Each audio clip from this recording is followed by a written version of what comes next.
Midweek baseball here at Husky Ballpark, live on Big Ten Plus. We've got the Washington Huskies hosting the Pacific Lutheran Lutes in an interdivisional matchup. My name is Dennis O'Rourke. I'm joined by Alex Freeman. Happy you're here with us. On the mound today for Washington, we've got Justin Timms, right-hand pitcher, true freshman from Anaheim, California, making his 5th appearance on the season. Alex, what can you tell me about Justin? Yeah, Justin, a freshman for Anaheim, making his 5th appearance with a 10.29 ERA, posting 10 strikeouts and 3 walks. The staff is just going to look for him to throw strikes, continue to compete, and they're going to see how long they can ride him out here in the start. And looking at the lineup here for Pacific Lutheran, we've got some big hitters. We talked to one of the coaches earlier today, said that their hitting they're feeling good about how they're hitting, trying to come out here in a game against the D1 opponent. What do you think they're we're going to see about that. Traditionally in March, this is a tough place to hit, so we're going to see if they can bring the hot bats in here. We saw some runs scored in the Gonzaga series. Those were not all due to hitting. Lots of walks, lots of errors. So we'll see if either of these teams can get their bats going on this cold, wintry March day. Yeah, and it was a very rainy weekend. We'll see if that starts picking up here today. It was sunny earlier, but now the clouds are coming over, and it always makes for interesting baseball when it's just pouring out. You don't see that very often in the big leagues, but it is. I think it's a game that some of those games against Gonzaga would have been called off or delayed due to rain, but since we're fortunate to have the full field turfed, they continued through. It was interesting to see. Luckily today, I think that we're going to stay away from the rain. It should be a good game here. Here come the Huskies! And some notable changes for the Husky lineup. The usual starting catcher for Washington, Bauer, is starting at DH today, feeling a little tight, and we've got Colin Blanchard behind the plate. It's a good opportunity for Blanchard to get back there. He played on Friday against Gonzaga in a weathery game, and I think he has his ups and downs. I think he's looking to bounce back and have a strong performance. And then for Cole, he's got a bit of an ankle that he's working through, and the staff wants to keep him in the lineup for his bat, but keep him healthy, and he should be hopefully back behind the plate for Big Ten play against Maryland. Yeah, and we just got to look at Justin Timms warming up on the mound. Like you mentioned, Washington's looking to get a good few innings out of him, see if he can keep the command nice and good, and I think that he's gonna ride the strike, be in the strike zone. They're gonna ride him as much as they can, and from there we'll see where we go. But this is a great opportunity for a young kid to get on the mound, live action, and basically go as far as his arm's willing to take him. Yeah, and speaking of true freshmen getting opportunities, we've also got Matthew Henning. Yes, thank you. Matthew Henning starting at second base. He had his first ever collegiate hit against Gonzaga. He actually had 2 hits on Sunday. And as we see here, the weather at Husky Ballpark, 50 degrees, not too windy at the moment. Like we mentioned, hopefully it stays pretty nice so we can have some good baseball today. But yeah, let's keep our fingers crossed. You never know up here in the Northwest. And I think we're ready here to start the game off. Braden Lundberg going to lead us off here.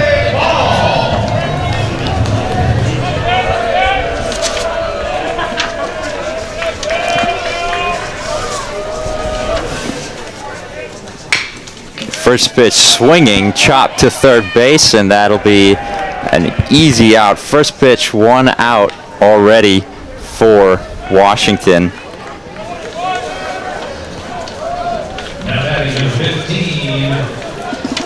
Yeah, nice easy play there for Cole at third base. Good way to get the game started for the Huskies. Got Rutger Yauch up to the plate now. First pitch called strike.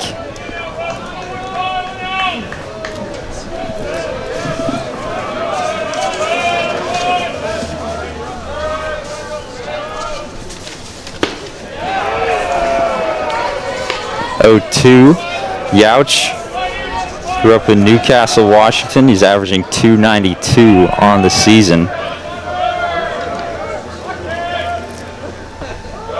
He takes that one for ball 1.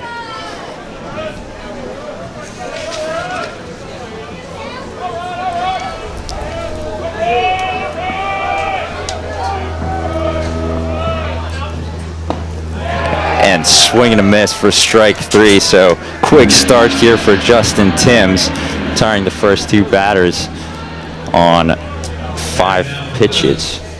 A great start for him. A nice put away pitch. Now Carson Burke up to the mound, junior from Seattle, Washington. First pitch called a ball.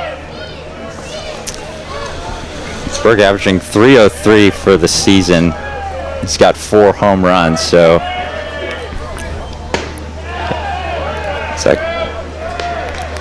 big hitter here in the third slot.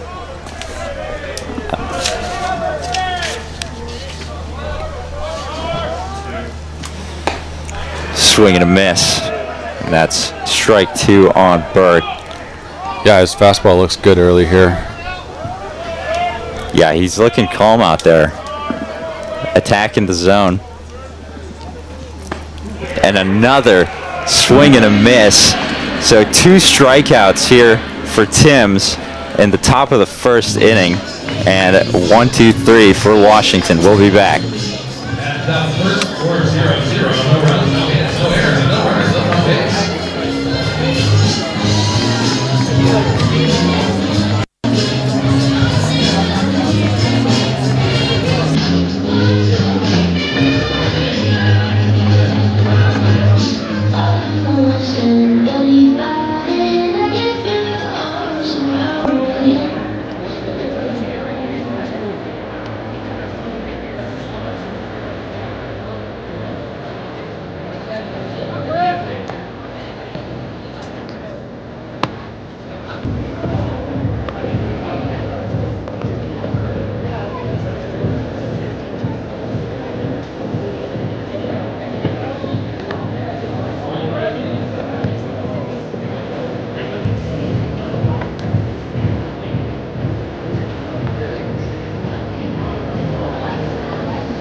Welcome back.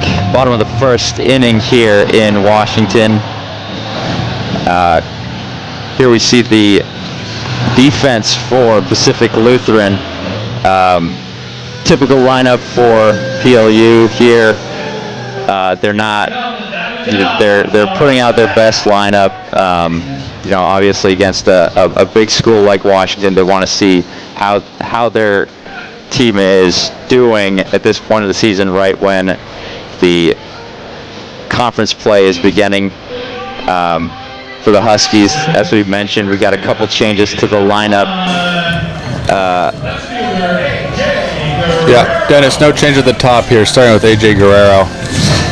He's looking to get out of a bit of a funk that he fell into against the Zags. See if he gets started quick here. 0 for 13 in that series against Gonzaga. So he'll look to change that here. That first pitch is called a strike. 0 for 13 with some hard hit balls. They just didn't fall. And Guerrero is Washington's best hitter, arguably. And that ball is chopped down the middle to second base, and it'll be called out at first. That was Nice Barber play. making the play. There by the second baseman to come in and grab it.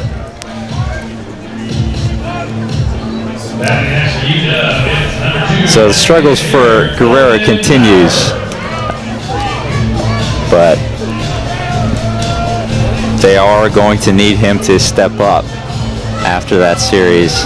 Now we've got Colton Bauer at the plate. Powerful kid. Always looking for a ball up in and on his hands, looking to do damage. First pitch swinging out into left field, and a diving catch by Kites. What a play. And that's 2 outs already for the Lutes. A quick 2 outs, but Bauer got his pitch. Did some damage, but a great play out there and left. A good read. A diving line drive that the left fielder made a great play on. Yeah, I wouldn't call it a full reach, but it was pretty close. That first pitch is called a strike. And Moreno's got to be pretty happy about this start as well. So both pitchers getting quick outs early. Called strike 2. Moreno pounding the zone. Lots of strikes. That's all you can ask for if you're the manager of PLU. The 0-2 in the dirt.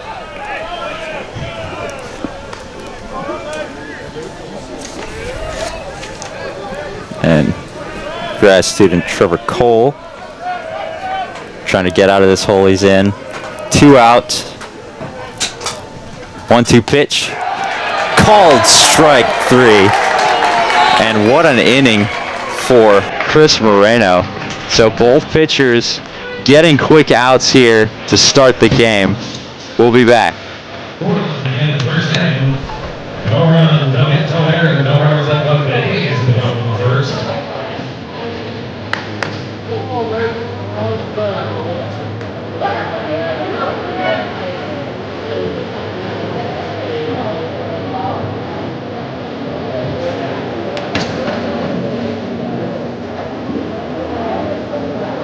Hey, Dow fans, tonight's Husky hot item is a hat.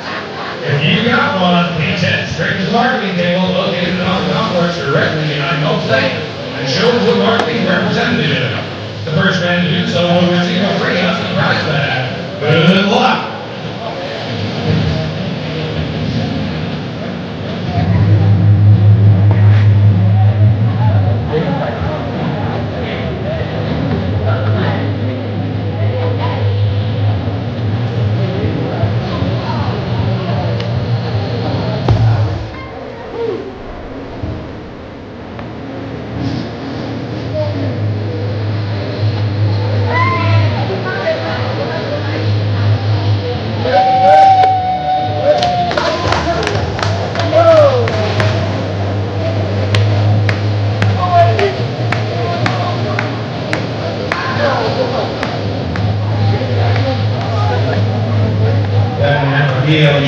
Welcome back. Top of the second inning here at Husky Ballpark. A quick first inning for both pitchers. And Washington here trying to get a quick start to the game. Yeah, not a fast start for these offenses. These pitchers have settled in pretty quickly, throwing a ton of strikes. Offense, we've had one good hit ball, but other than that, some soft shots. And Washington is looking to get that offense going early. In the series against Gonzaga, they dug themselves into some holes as that ball is an easy catch for Guerrero out in left field. They did dig themselves into some holes. They did not start fast, which is one of the keys of the game for them. They, in every game of the series against the Zags, they found themselves behind and trying to claw back. And so that's definitely the key for them today. On the other side, for PLU, when you're the underdog, there's a D3 team coming up playing against UW, just hanging around. This reminds a lot of people of a March Madness basketball game. If you're one of the lower seeds and you hang around long enough, all of a sudden that upper seed, that favorite, gets a little nervous. That ball is grounded to short, and DeCarlo is not able to make a play, so it'll be a base hit for Finney. Putting the ball in play is always effective. Make the other team make a play. Another key to the game for the Dogs is cleaning up their defense from the Gonzaga game. Friday night they had 4 errors and then a slew of errors the rest of the weekend. They can't be giving teams extra outs. That was going to be a hard play for DeCarlo in the hole. But just making the routine play when that comes to you, if that's getting the lead runner, if that's hitting your cutoff, stuff like that, the Dogs need to focus on here, especially as they get into Big Ten play. You can't be giving good teams extra outs. Yeah, and to Washington's credit, they did fight back in a couple of those games and made it close at the end, even though they were not hitting well to start off. They did. One thing you'll notice about all these Eddie Smith's baseball teams is their attitude. They're gritty. They're fierce. They don't give up. Nice line into left field. And that's all the way to the corner. It'll be a double. Runner holds at third base. So PLU here getting a couple runners in scoring position. Yeah, great hit there. Stayed on it, poked it in the left. Now they have 2 guys on in scoring position with 1 down. 1 out. No force at home. So, yeah, looking like the way that UW's playing their defense right now. Corners are in, middle infield back. Anything past the pitcher, probably going to score a run if we can get it in play.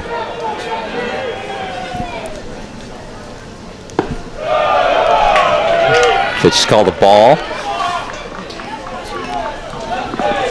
Beecham's going to try and look to get this in the air, you think, or? Yeah, he's definitely looking for something up. Anything in the air, probably going to score a run if it's deep enough. Also, that one's called a strike. Really anything, the way that UW has their defense positioned, if he can stay up the middle with it. Looks like UW's willing to trade an out for a run.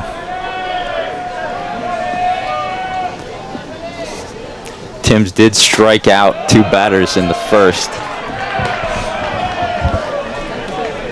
He's definitely looking for a strikeout here.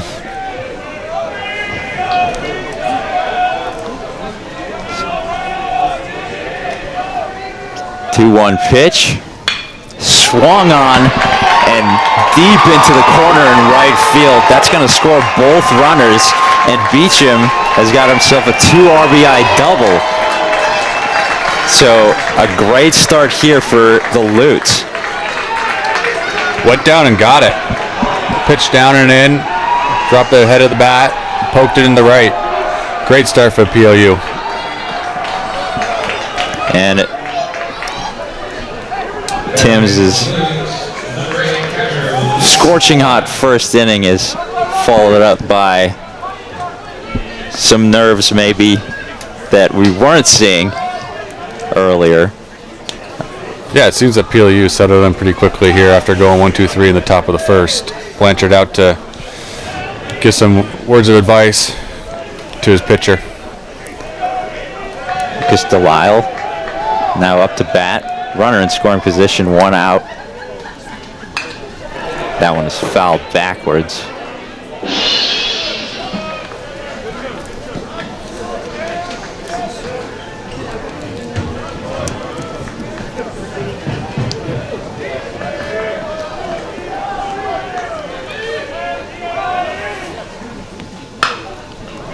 That one is blooped up to first. So 2 outs here, and Timms is trying to get out of this inning, trying to get through, keep his pitch count low. He's done a good job throwing strikes. PLU's put the ball in play. 2 outs here, trying to get out of it, get his offense back up.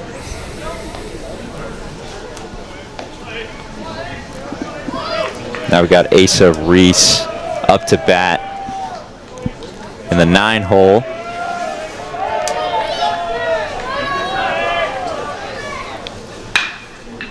That one is grounded too short. It'll be called out. And it looked like he could have stepped off. It looked like he made a pull his foot. Yeah, but Washington gets the out. PLU scores 2, and we'll be back. Washington 0. There are 2 runs, 2 hits, and 1 error. And comes the second.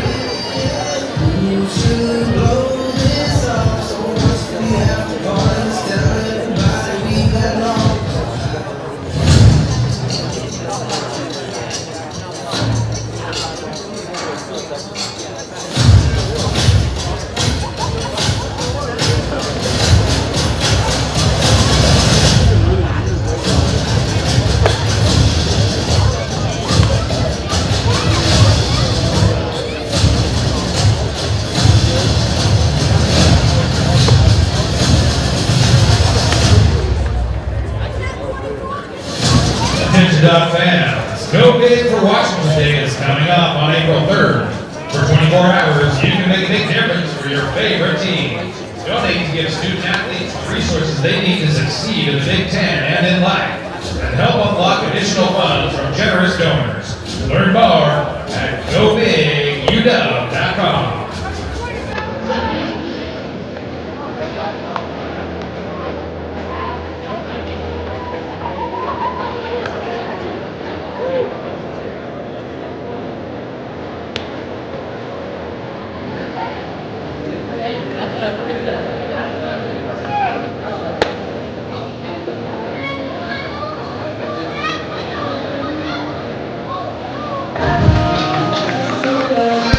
Welcome back to Husky Ballpark here for the bottom of the 2nd inning. PLU getting on the board early in this game, and Washington, we were talking about this earlier, but they're already behind. They are. It's not good when your keys to the game are start fast and you find yourself down 2-0 here in the 2nd. Yeah. Malachi Knight here up to bat. He's swinging a miss for strike 1. Starts him off with a slider.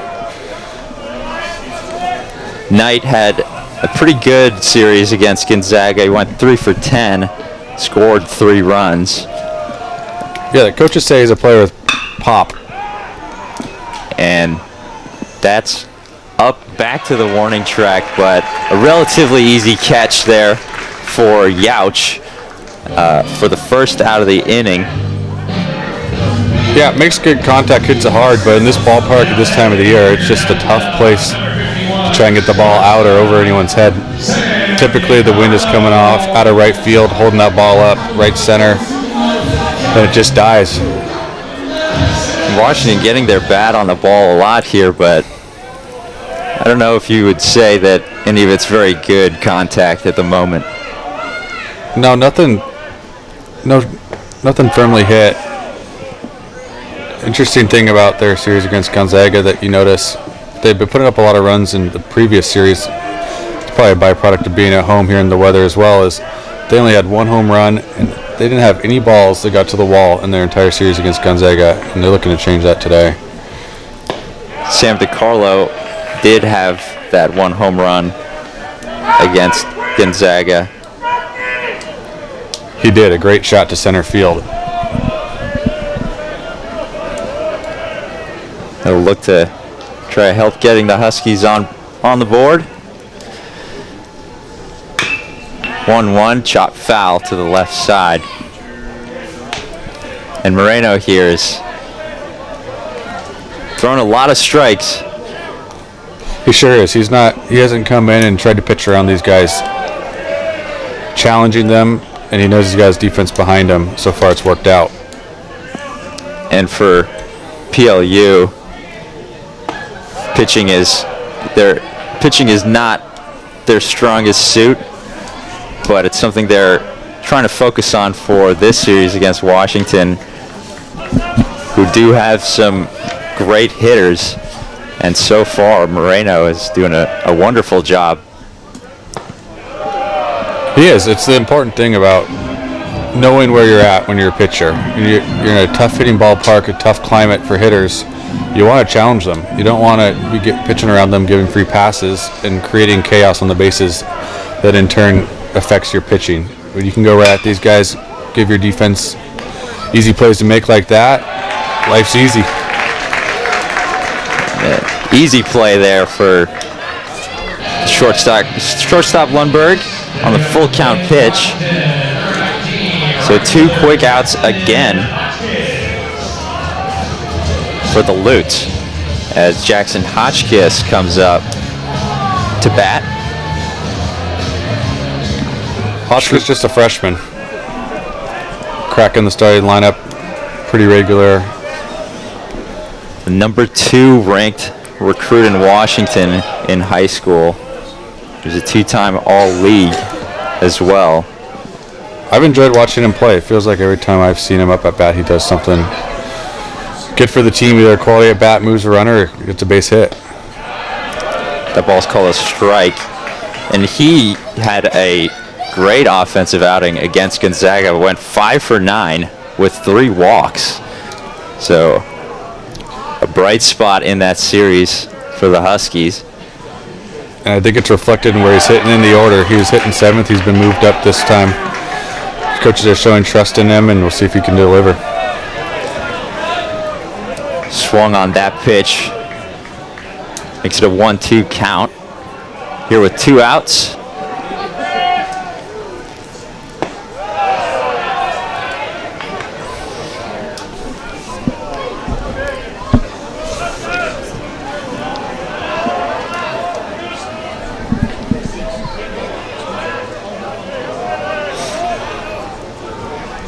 Moreno, the 2-2, and that's Good low. move. The count is full for Hotchkiss. Last time he had a batter 3-2, he came up and challenged him with a fastball. Let's see if he does it here. Base is empty. Could expect something over the plate. You don't want to be walking him. Payoff pitch. Called strike 3, and Moreno continues to light up the Huskies here through 2. And we'll be back for the 3rd inning.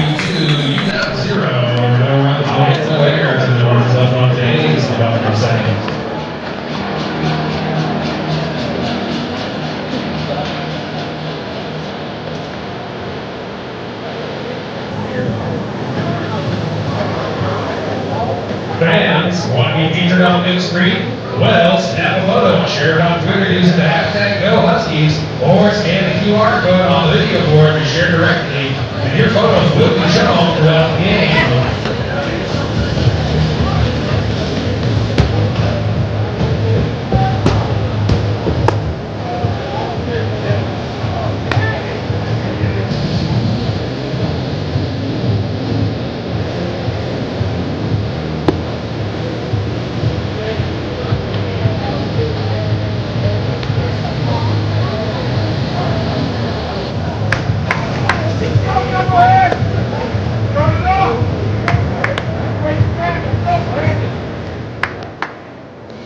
Warming up on the mound to the Huskies, it's number 57, right-hander Bradley Gilbert.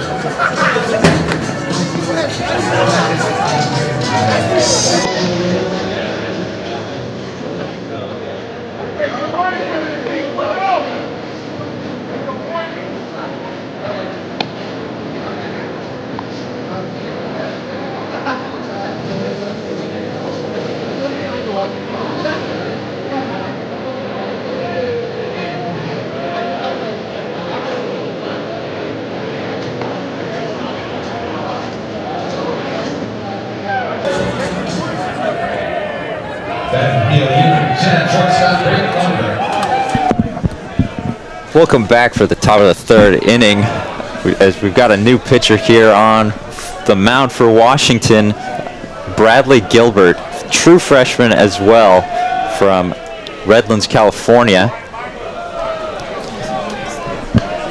So a short leash. Short stint for Timms. Could be expected though. Not your typical starter. Giving him a chance. Threw strikes but got hit. And now they're going to go to Bradley Gilbert. Count is 1-2.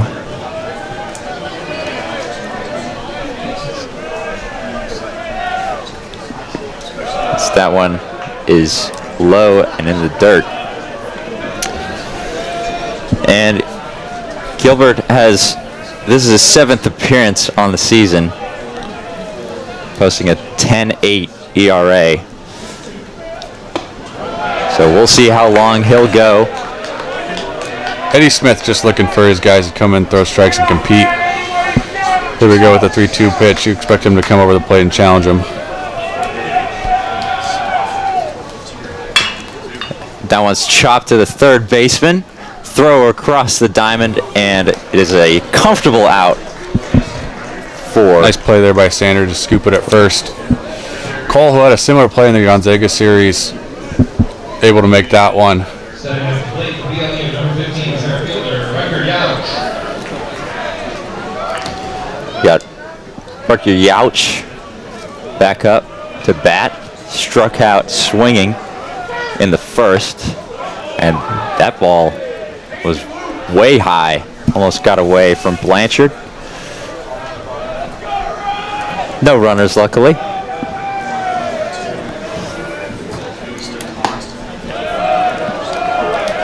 Not a ton of strikes here early. He was able to get through that first batter on a 3-2 count, but starts him off with a 2-0 count. See if he can land something. That one is fouled off.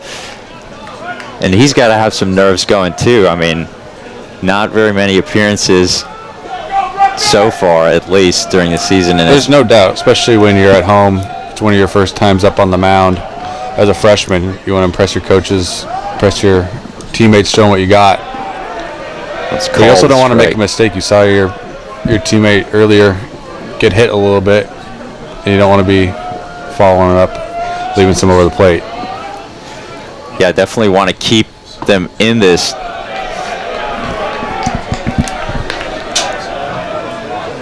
And if you're Washington, you want to be able to trust your offense to come back against the Lutes, two-run ball game, but you know, true freshman on the mound, you don't know how many what's going to happen up there. That's right. You're looking for a stopgap here, post a 0 and get your team back into the dugout.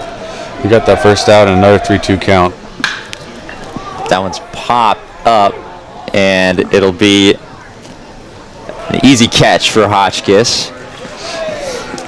So it's looked a little shaky, but 2 outs here for...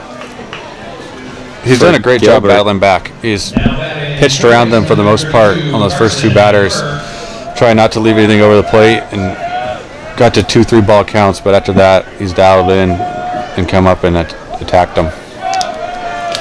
It's Carson Berg back up for the Lutes. That ball's called outside. He also struck out in the first inning, and it was looking like a really good start for Timms, but here we go, another 2-0 count.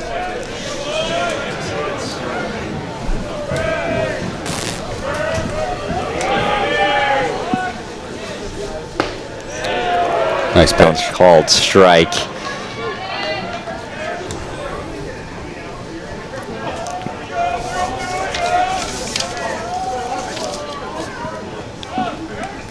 Two one. Swing and a miss. Got him with off speed there. And he started these at bats behind, but Gilbert is he's fighting out there. He is. That one's put in play. He must like a little adversity because he started every count 2-0, but he got out of them all. And an important 0 to put up on the board there. great inning from the freshman Gilbert, and the Huskies due up to bat. Top of the third inning, the score is PLU 2, UW 0. There were no runs, no hits, no errors, and no runners left on base.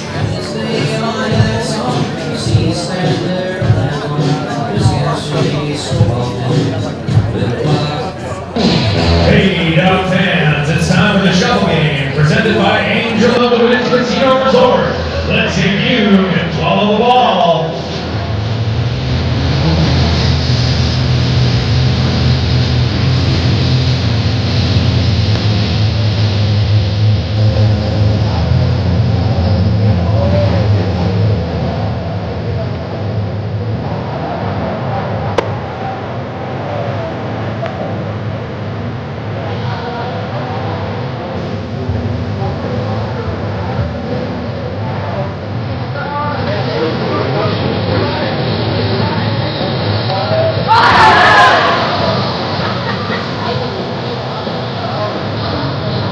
Angel of the Winds Casino Resort, the official escape for the dogs. Escape is closer than you think.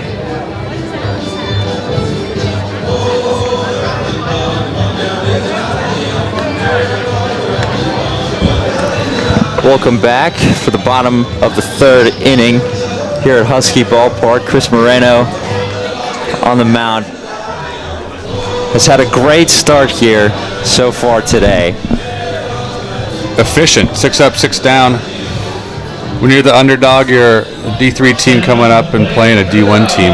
All you can ask for is to give yourself a chance, and he's done more than that.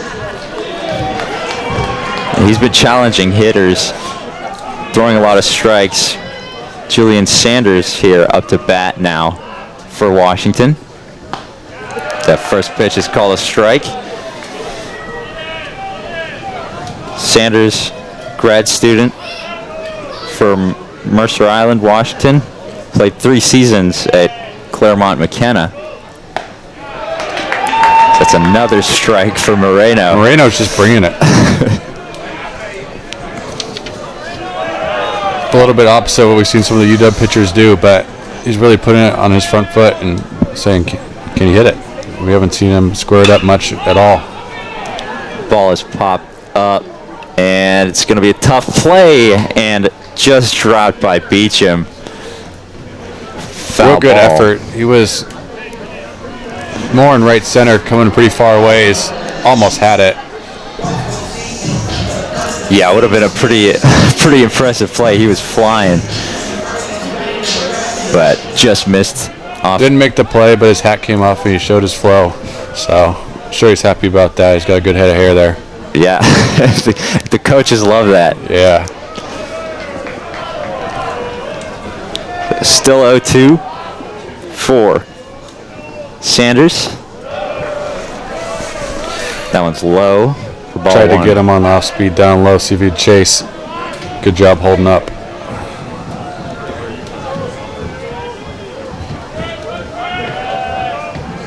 One, two. Put in play, and that is past the center fielder for a double, and a good swing there by Sanders. for There the it is, leadoff Dennis. double. That might be the one that breaks it open for them. Looking for a guy to get him going. Sanders rips it into left center and he puts it up against the wall. Easy stand-up double. It looked like Youch could have had a chance to make a play on that ball, but it's just a little too hard hit for him to get there. It was an interesting play by Youch. He tried to cut it off, and I think it's actually a pretty smart play, heads-up play. Usually in baseball, coaches are teaching you to take a wide angle, come around the ball, don't let it get to the wall, but with no one on, he was trying to cut it off to keep it from a double, and after that, once it got past him, off the wall, threw it in, and they held him at 2. And now Henning try to capitalize on that leadoff double here. Coaches categorized him as a patient batter, but he went after that first pitch.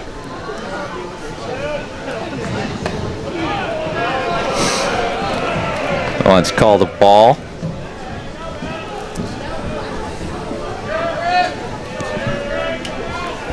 And Sanders is not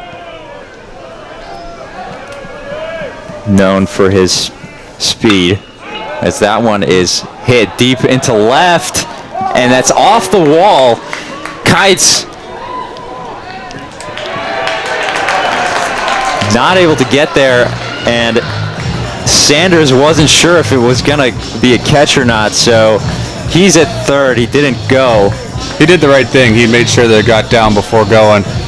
Right off the wall, and a big kick back to the left fielder probably kept Sanders from scoring there. But great hit there by Henning. Getting his opportunity and making the most of it. Now he's got runners on second and third. No one out. Time to put some runs on the board for the Dogs. So Washington finally putting some pressure on the Lutes. And we'll see if Moreno can try to salvage this a little bit. He's been pitching well, but it is a situation tough spot for Moreno. He's got the 9 hole up with AJ in the top of the order after that.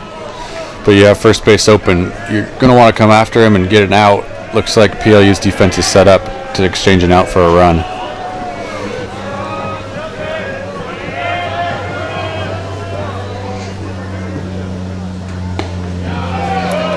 Count goes to 2-0.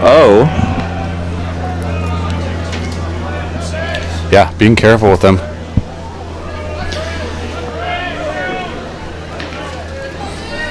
Do you think it's maybe not the worst thing in the world to walk a guy here, as that one is line into center field? It'll just score 1 run, but a base hit for Blanchard, and still no outs for Washington. It's a good question about perhaps walking a guy. I don't think you ever want to intentionally walk anybody, especially with the top of the order coming back around. But you did have an open base there as the coach comes out to talk to his pitcher.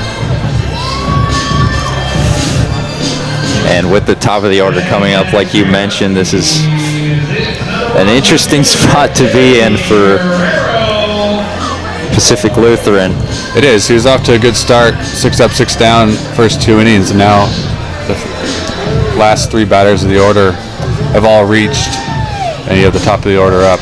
Guerrero looking to bounce out of that slump he's been in. This could be a good time. Yeah. And even a sac fly here would make you feel a bit better about yourself. Sure would. I think we're just looking for something hard hit. First and third, see if the Dogs want to run.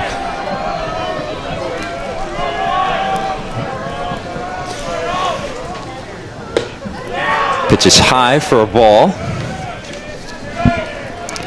And Washington does steal a lot. So they could try and go for a base here to avoid a double play. And that is dropped by Burke. And AJ Guerrero is safe at first base. So the bases are now loaded, which would look to be a routine play. Yeah, he just got sped up a little bit, trying to turn that double play. Didn't field it cleanly and then wasn't able to grab it fast enough and throw him out at first. Good situation for the Huskies here. No outs, and you got one of your best hitters up to bat, looking to do some damage. Definitely want to drive some runs in here, as Bauer takes that for ball 1. And Moreno, who had been throwing strikes, is now struggling to stay in the zone a little bit on the last couple batters. As that one is fouled off to the left. It was hit very high, very hard. You can tell he's looking for a pitch he can do damage with. He tried there, just pulled a little foul. Wind helped it carry out a play left. But still looking to put something in the air, hard line drive, something that can get some runs in. The 1-1 in the dirt, and a good job by Delisle to stay in front of that. You can tell Moreno's feeling a little uncomfortable now that he's got these runners on base, trying to limit the damage, maybe even doing a little too much there as he spikes that curveball. Still got to be aggressive. You can't work around just the edges at all times. Got to come in and challenge him like you did in the first couple innings. That one is lined straight to short, and a good play by Lundberg to get the first out of the inning. Feel a little lucky there if you're Pacific Lutheran, but a good play by Lundberg. That was a great play, and you wonder if you see this sometimes in the majors, if they practice dropping those. If he drops that, they flip to second, throw it to first, and might even end up with a triple play. But you take it out when you can get it. Yeah, and he did look over to second to see if he could maybe catch Blanchard off the bag, but just the one out. Double plays in order.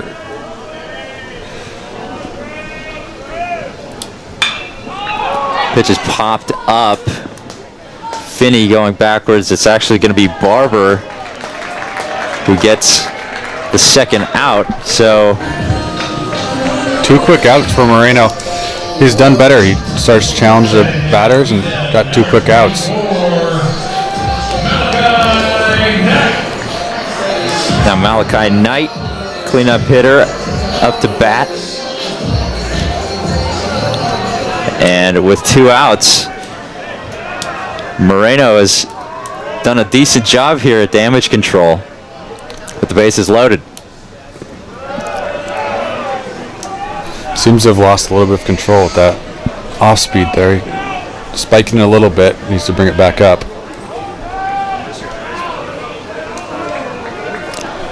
And that one pitch that was fouled off deep looked like it was also a hanging curve as well. So we'll see if he goes to the fastball here, which he does for strike. Back in the count, 1-1. He does a good job of battling, even when he falls behind. He's got himself in a bit of a situation, but he's always come back and thrown strikes and made UW Husky, the batters, earn it. And Knight fouls that one back, so count goes to 1-2.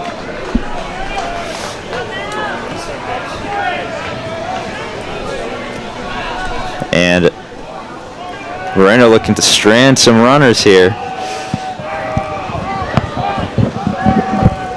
after a rough start to the inning.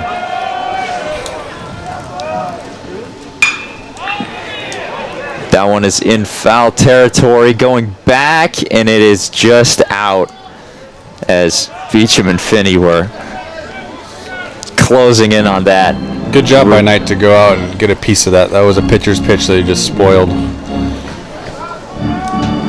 See if he can have Moreno come back a little more over the plate.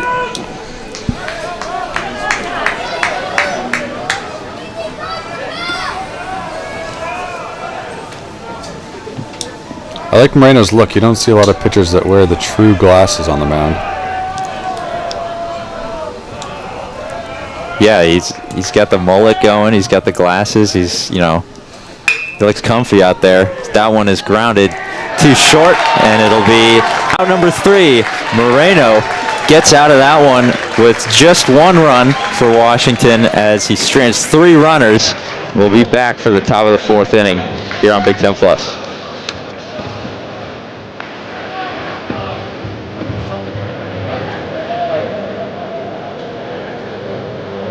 At the end of the 3rd inning, the score is PLU 2, UW 1. There was 1 run, 3 hits, 1 error, and 3 runners left on base. Bottom of the 3rd.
Welcome back to Husky Ballpark.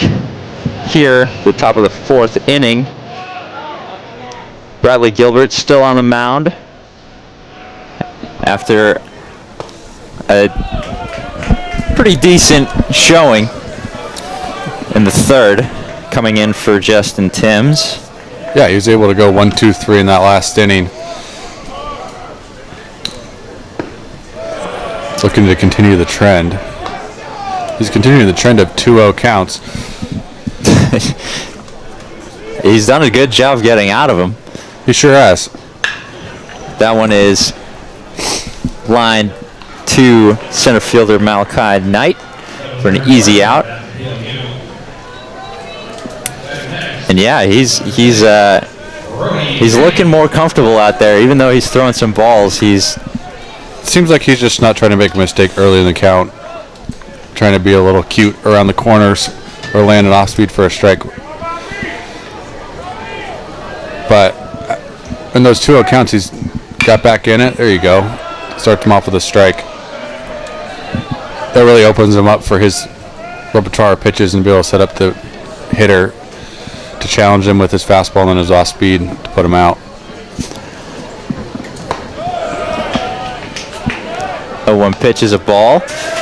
Brody Finney singled in the 2nd inning and eventually scored. As that one's chopped to the first baseman, Sanders, as it'll be an easy out, number 2 for Washington. So,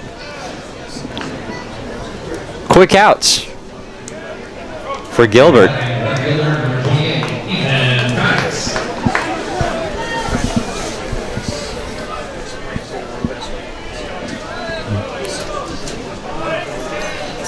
Now Ethan Kites up to bat. RBI double. His first time up.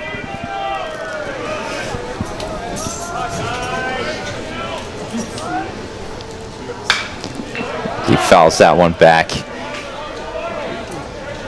Yeah, got a pitch he could handle last at bat and poked it. Looking to do the same here.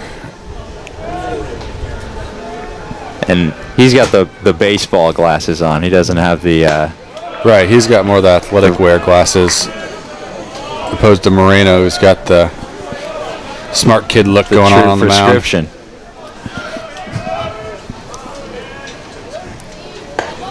That one is high and inside. So 3-1 count here for Gilbert.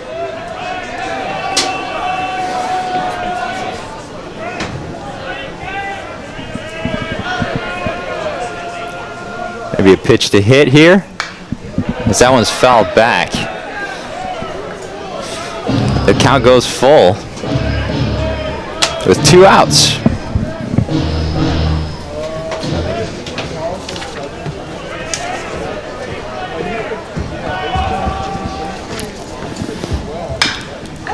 Kites pops that one up. Going back is Sanders, and it's into the stands. Gilbert challenged him with the fastball there, and he fought it off. A good at bat here for both of these players. Kites fouling that one off. See if he comes back at him with the fastball or tries to fool him with an off speed. And Kites is quick on the base pass. He had a 3 stolen base game against Lewis and Clark a couple weeks ago. So if he can get on base, he's dangerous. Even with 2 outs. Yeah, you're looking to put him out here and get your team up to bat. In the bottom of the 4th, he's throwing him 2 fastballs, see if he changes it up. Fastball again. He's showing him what he's got.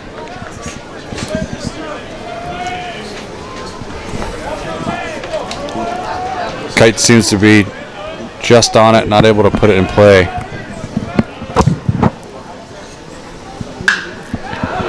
That one is launched into deep left center field, and it's over the wall and gone. A home run for Ethan Kites after a great battle where he fouled off 4 pitches, and a home run for PLU puts them back up by 2. What a shot. Just smoked to left center between the 365 and 385. Foot marker there right over the Washington baseball logo. And Gilbert may have gone to that fastball one too many times. Yeah, he was he saw it quite a few times, and finally when he got his bat up to speed with it, it's just crushed. It was strike 1 to beat him. You could tell Kites, every fastball in that 3-2 count, it felt like he had got a little more on it to the point where the pitch before he felt it straight back. And finally he got one he could handle and put it over the left center field wall.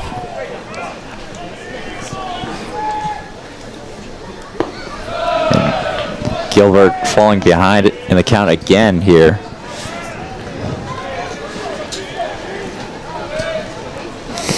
It's only a solo shot, but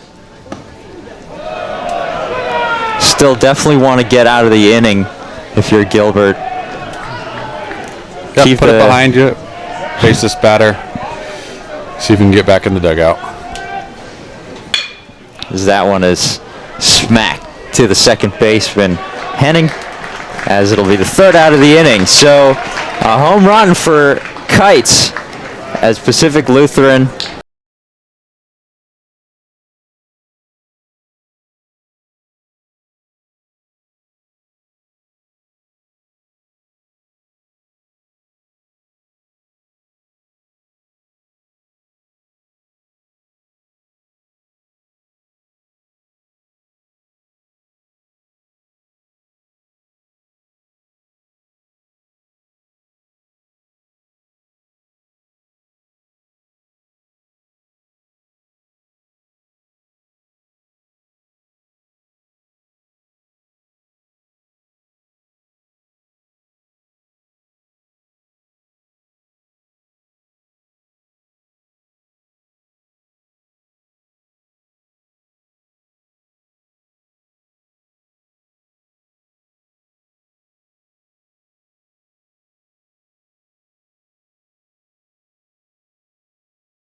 Down, down, here comes down. It's number 51, shortstop, Sam DiCarlo.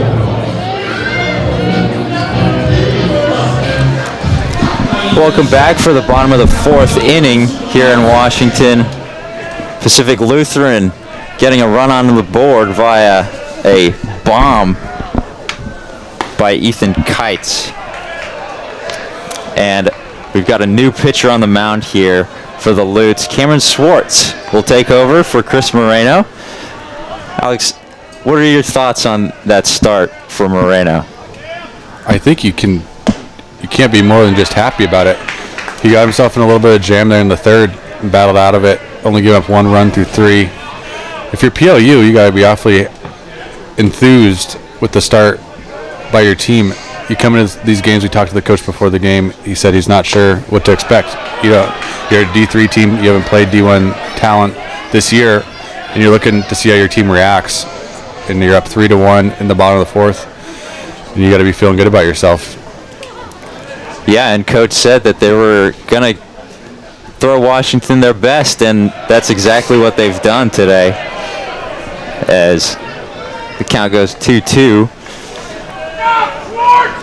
But yeah, it sounds like today UW's going to face more of the rotational arms for PLU as they get back into their conference play on the weekend, get some guys some innings, get some work, and then tomorrow will be some of their guys that they're trying to work into the rotation. So UW can expect some of their best arms today.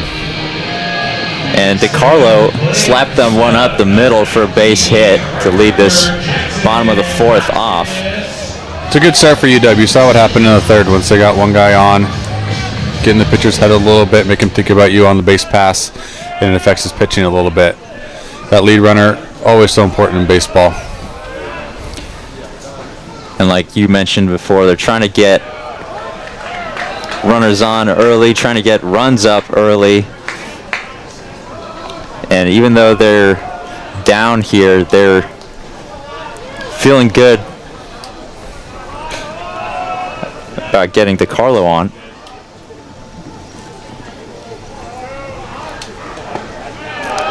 So that one's called strike. Yeah, these PLU pitchers have done a great job of getting up early in the count. They haven't put away a ton of Husky batters via the strikeout, but just making that batter uncomfortable, making him feel like he's got to protect, as opposed to batter being ahead in the count and free swinging. And swung for strike 3. And right on cue. Great slider there in the dirt. Got Hotchkiss leaning and couldn't quite reach it. Second strikeout of the game for Hotchkiss. And do you think that's more of a pitching outlook difference, where we see Pacific Lutheran attacking the zone early and Washington kind of struggling to stay in, or is it more? I think it shows the UW pitchers have been freshmen. That one's lined straight to Barber. Almost got a double play at first. They're getting their feet wet, and they don't want to make the mistake. They're being very cute. They're being very tight on the edges. They're trying not to leave balls over the plate. Whereas these pitchers that PLU's brought in, or have pitched today, are upperclassmen. They have experience. They have that knowledge of knowing it's important to pound that strike and get ahead early and put these hitters on their back foot. And try to pick off DeCarlo there. 2 good outs though here for Schwartz. Washington making good contact, but Schwartz is attacking the zone. There's another ball is hit hard, and that one is through to center field for another base hit. DeCarlo will go to second. And Henning is having a good day so far. Yeah, I like Henning's approach. Simple approach. He's patient at the plate, but he works the ball up the middle and just tries to send it back where it comes from. Not trying to do too much, especially down at the bottom of the order. Keep the lineup moving and try and roll it over the top. Get your big boppers up. And the bottom of the order for Washington has had more success today so far. We have Colin Blanchard here. He singled earlier in the game.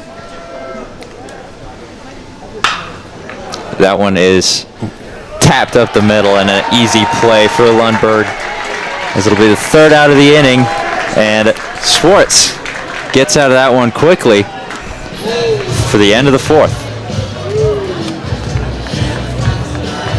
In the bottom of the fourth inning, the score is PLU 3, UW 1. No runs, 2 hits, no errors, 2 runners left on base in the bottom of the fourth.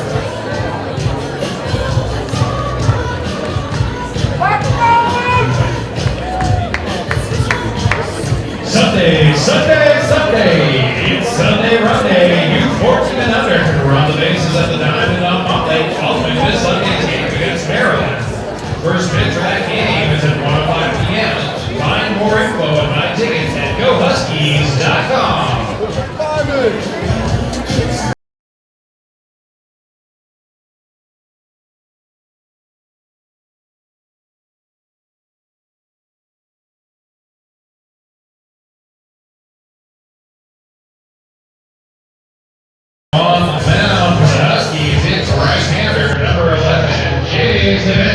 Evangelista.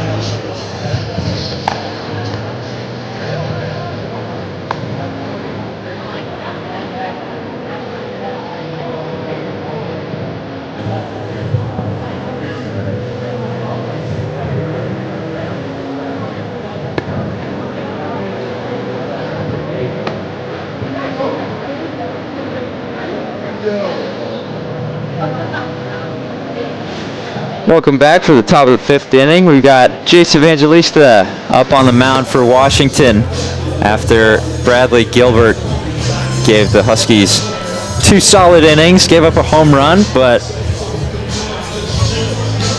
decent showing for the freshman. And now we've got Evangelista, who is a sophomore. So Washington looking to get their young guys some experience here against, I would say, a weaker opponent, but the Lutes are really giving a run for their money today. It's a day to see what you got for UW, but you're still trying to win. You don't take this opponent lightly. The thing that you notice about PLU is they are an older team, and you can tell that they have good approaches. They're taking this game seriously, and they're doing their best to put pressure on UW, which has worked through the first 4 innings. Just like a March Madness basketball game, when you're that team that is supposed to win the game and you're not doing your job, all of a sudden that pressure really gets put on your shoulders, and I think UW's slightly starting to feel that as PLU continues to put the ball in play. It's an awkward pop-up there. Goes straight to Sanders. So 1 pitch there for Evangelista for the first out. But I agree, Alex. I think PLU has definitely looked like the more comfortable team, despite being the underdog in this game by a lot. They've also taken advantage of their situations. When they had their guys on second and third, they drove them in. UW had the bases loaded and 1 out. They weren't able to capitalize. And that shows a team that's just trying to do their job versus a team that's really trying to create a big play. UW just needs to, put 1 foot in front of the other. If it's an out for a run, that's an important thing, and eventually you'll break this game open. That ball is way inside for ball. So we've got Asa Reese here, grounded out to short his first time out. And another ground ball to the left side of the infield and he's called safe as Sanders was off the bag there. So the throw from Cole a little bit pulled Sanders off the base. Cole tends to give him the 1 hoppers, but a little wide that pulled Sanders stretching off the base. Looks like the umpires are coming together. Eddie Smith might be asking him to take a second look at this. Yeah, and to me it did look like he was off the bag there. His foot kind of curled up off of it. Even though the ball wasn't too wide, it was a tough play for Sanders to make, and he was. It was a relatively routine play for Cole. Like I said, he does tend to one hop him to first base, but I'm surprised he didn't just gun it across in the air, because there still was a relatively close play at first base after the ball took a couple hops. And he did have that play in the 3rd inning where it did look like the throw was wide and Sanders could have been off the bag again, but that one was called an out. He did. And he pulled Sanders off earlier in the game. Luckily, Sanders kept his foot on, but it may not have happened that time. It'd be interesting to see his next play where he throws across the diamond, if he decides to bounce it or throw it in the air. And you mentioned before the game that the Huskies have to limit their errors, and here we are already. They do. With a couple close plays. They already have 2 errors in the game, and you just can't give teams extra outs. everyone says that in baseball, but it's especially true in this for this team, especially a team that plays on turf, that plays in a ballpark where runs are limited. Those extra outs that you give these teams extra opportunities to get at bat, put pressure on your team, but also, lead to extra runs. We saw a little bit of a similar situation happen in the Gonzaga series. It wasn't an error, but I think it was a Saturday game, they turned a double play that we went to review and was overturned with 2 outs. Called the guy for Gonzaga safe at first, and that sparked Gonzaga to score 6 runs in that inning with 2 outs. And you never know what can happen for your offense, so just limiting those extra outs in basketball would be like extra possessions, keeping them away, keeping them off the field and not allowing that. Important part of defense, and really helps your pitcher out too. Yeah, it helps your pitcher out, and also it's kind of demoralizing for the offense too later on. If you're, and we see the call here, and he is called safe. It's just tough mentally for the whole team, knowing that you should be out of an inning. Yep. It is tough. It's the pitcher made his pitch. Cole made a great play to field it, just didn't quite put it on target enough to get the out. So now instead of 2 outs with nobody on, we've got man on first. Not a huge swing like the Gonzaga game, but still not what you want.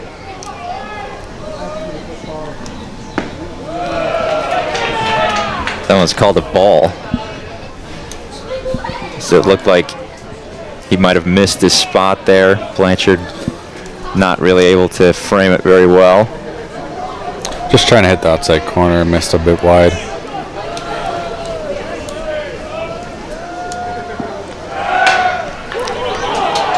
That one's straight back to the pitcher, and Evangelista makes the play to Sanders. Runner advances to second, but they get the out at first.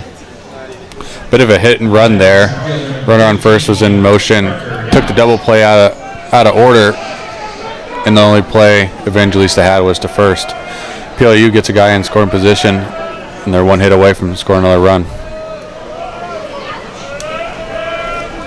Now Rutger Yauch up to bat.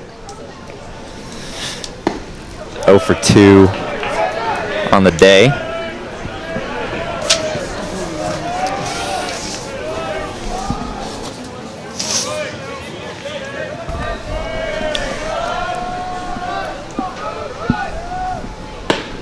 That one's called outside. Yauch, a very good hitter for the Lutes. He was a All-MWC honorable mention last season.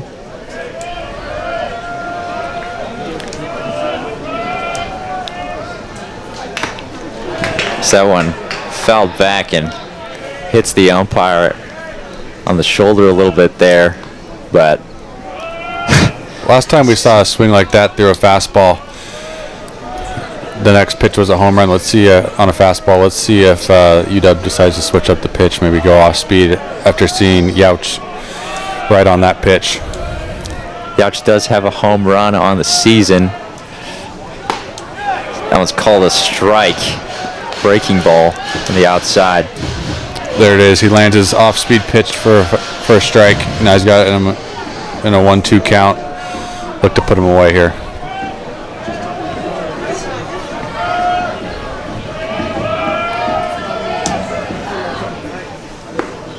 And he did not go. So a similar pitch there, but a little farther outside. It's a good idea. He went back to the same pitch that he landed the strike with, just a bit further out. Almost got Yauch. Full count here to swing it. Evangelista. 2 outs. And called a ball. Blanchard wanted that one, but a good at bat from Yauch as he takes first base. PLU. Tried to spot on the corner and just missed his spot. He had the base open, so not too much harm done. No one moves up, but brings up the 3-hole hitter. Carson Burke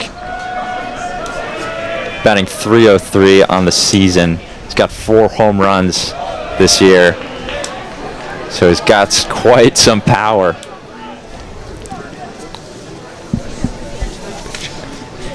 And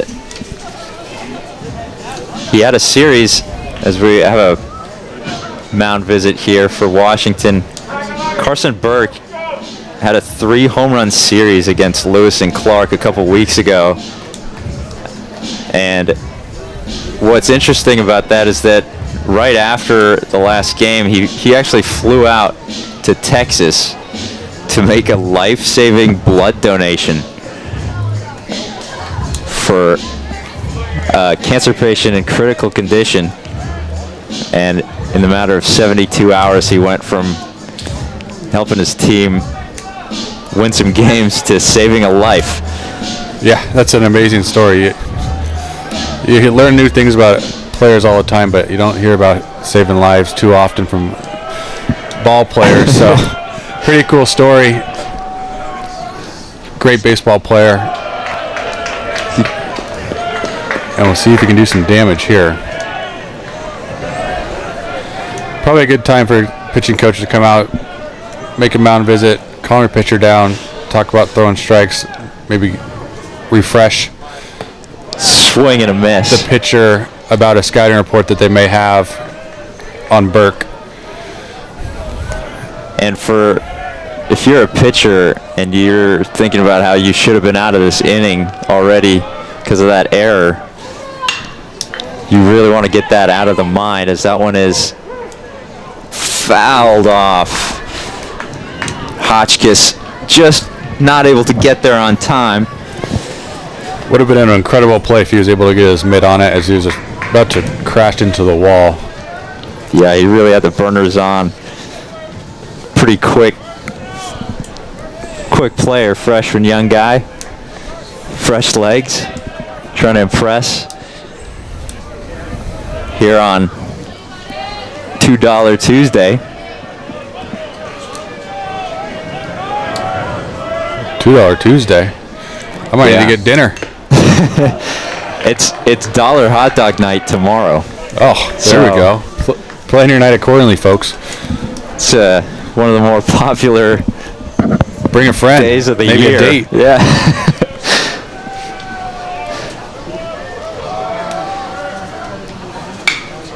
That one is popped up.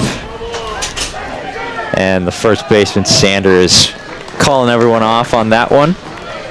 Making the third out. So Evangelista gets out of that one. And it's a 3-1 ball game going into the bottom of the 5th. PLU 3, Washington 1. There were no runs, no hits. 1 error and 2 runners left on base.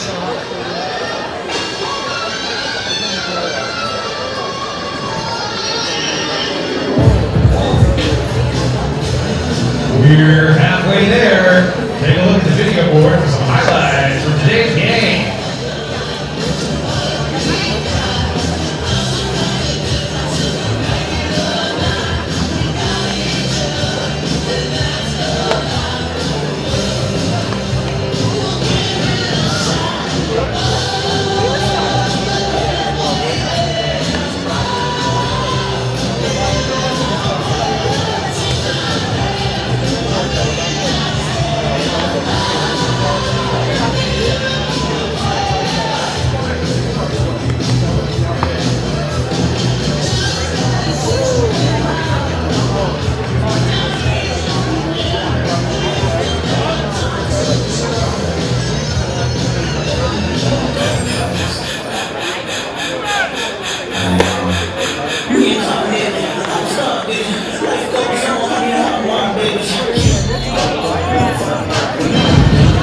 Bottom of the 5th inning coming up here on Big Ten Plus. We got Cameron Swartz still up on the mound as the top of the order comes up for the Washington Huskies. AJ Guerrero back up to bat. Schwartz did a nice job last inning, stranding 2 runners after 2 base hits.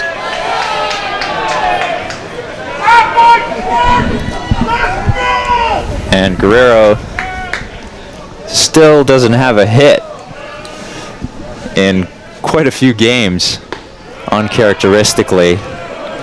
Count goes to 1-1. Schwartz still being careful with Guerrero even throughout this slump. Maybe we graded something as a hit earlier in the game. Right. So take that back. The error in the 5th has been changed to a hit for Guerrero, which whatever it takes snaps a 14 at-bat streak, hitless at-bat streak. That one's fouled back. Sort of like if you're a good basketball player and you can't score a basket, you get to the free throw line, you get to see the ball go through the hoop. You get kind of a dribbler that gets graded, may have seemed like an error, but gets graded as a hit. Might be just what he needs to get his hitting back on track there. And when called a ball, count goes full, and the Pacific Lutheran dugout was not happy about that one. He hit his spot, but just out. That one is smacked straight at Barber for an easy out. So more weak contact for Guerrero. Yeah, nice play by Barber at second.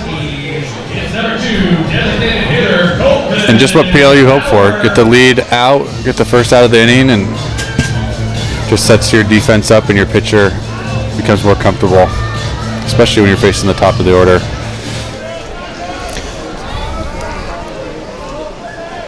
Colton Bauer up to bat. And that one is straight at Burke for a really quick out for Schwartz. And it's 2 outs already here in the bottom of the 5th. 2 quick ones. Got the barrel on the ball, but right at the third baseman. You notice all the UW players on line drives and everything, even when it was caught at third base, still running through the first base. They make an emphasis on playing hard and playing the right way. Coach Eddie Smith is a grinder about that, and they actually time their players from home to first on every at-bat, every time the ball's in play, no matter if it's a pop-up, a line-out, you hit it in the gap, and they try and keep track of all those times, keep their players hustling, because you never know when that ball might drop, when you might need that hard 90 that can change a game. And that's something that you could see in the series against Gonzaga, where even though they got swept, those were some close games, and they battled back they rallied hard at the end of games.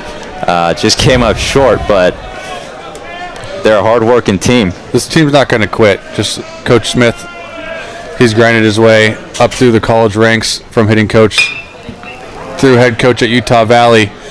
Takes a lot of hard work, and he instills that into his players. Quick 1-2-3 inning for Schwartz there on the ground ball to second base. And top of the 6th coming up for the Lutes. In the bottom of the 5th, score remains PLU 3, UW 1.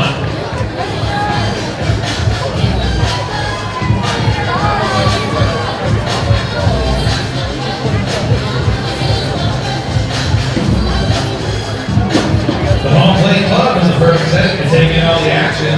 Seat holders will enjoy padded chair back seating directly behind home plate and access to the heated club box with the best view in baseball. For information about the Home Plate Club, visit gohuskies.com/tickets.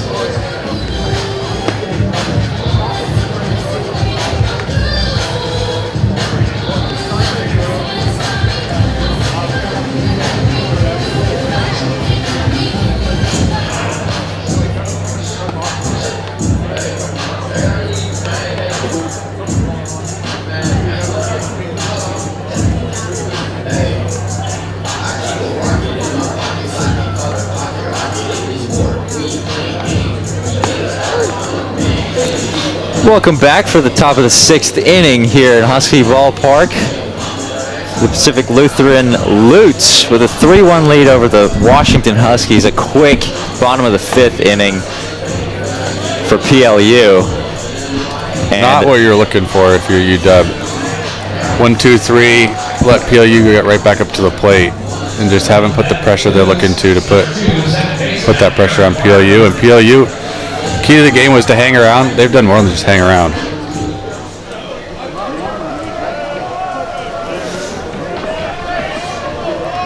yeah, they're really setting the tone here.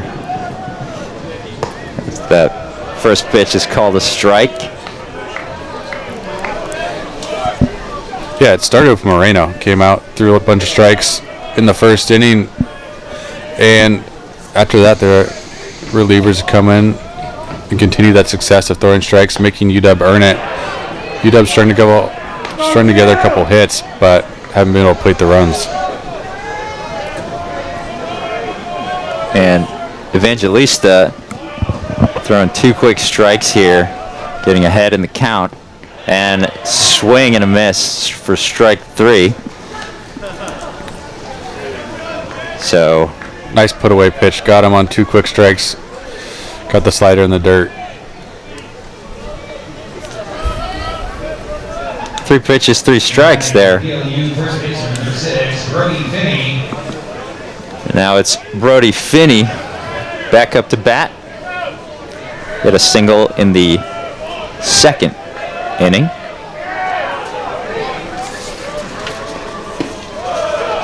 That pitch there is called a ball. Finney had 2 home runs in the PLU series against George Fox last week, as he did not go on that pitch. Went 6 for 12 in that series. So looking to keep that momentum going here.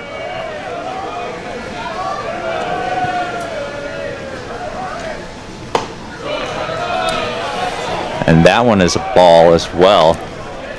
Blanchard wanted that one. Got a batter back here.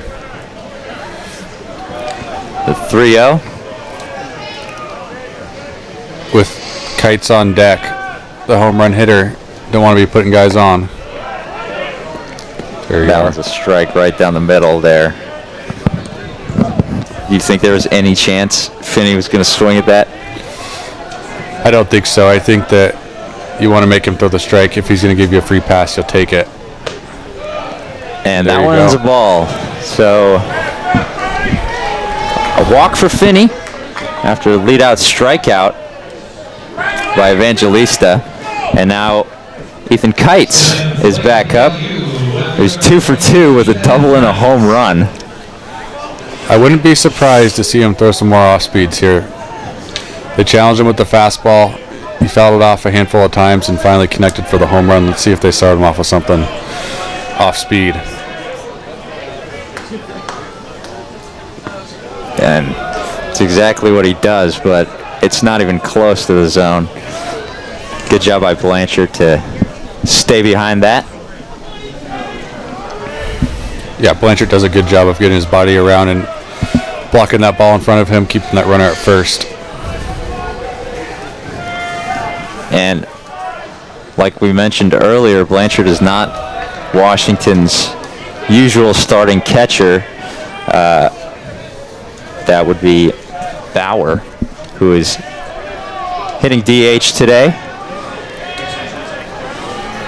Blanchard got the start on Friday against the Zags, but Bauer took over the catching the rest of the weekend series. Just nursing an ankle, so letting him DH today, take a load off.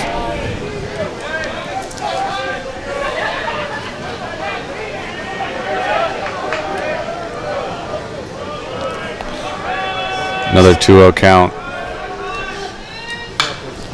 That one's fouled back. So he is getting his bat on the fastballs, but Evangelista is struggling to keep his breaking ball in the zone right now. So 2-1 pitch as line just foul. And that looked like it could have been a lot of bases. Kites is not going to get cheated on that fastball. When he gets it, he is ripping. See what UW decides to do on this next pitch.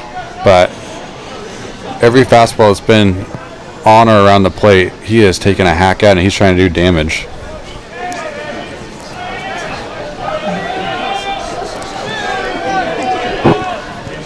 The 2-2 from Evangelista. Put in play straight to the shortstop.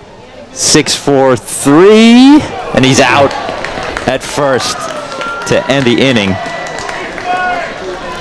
So Evangelista gets out of that one after walking Finney. We'll be back for the bottom of the 6th inning on Big Ten Plus. After Husky up the play, score remains PLU 3, UW 1.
Welcome back for the bottom of the 6th inning here in Seattle, Washington.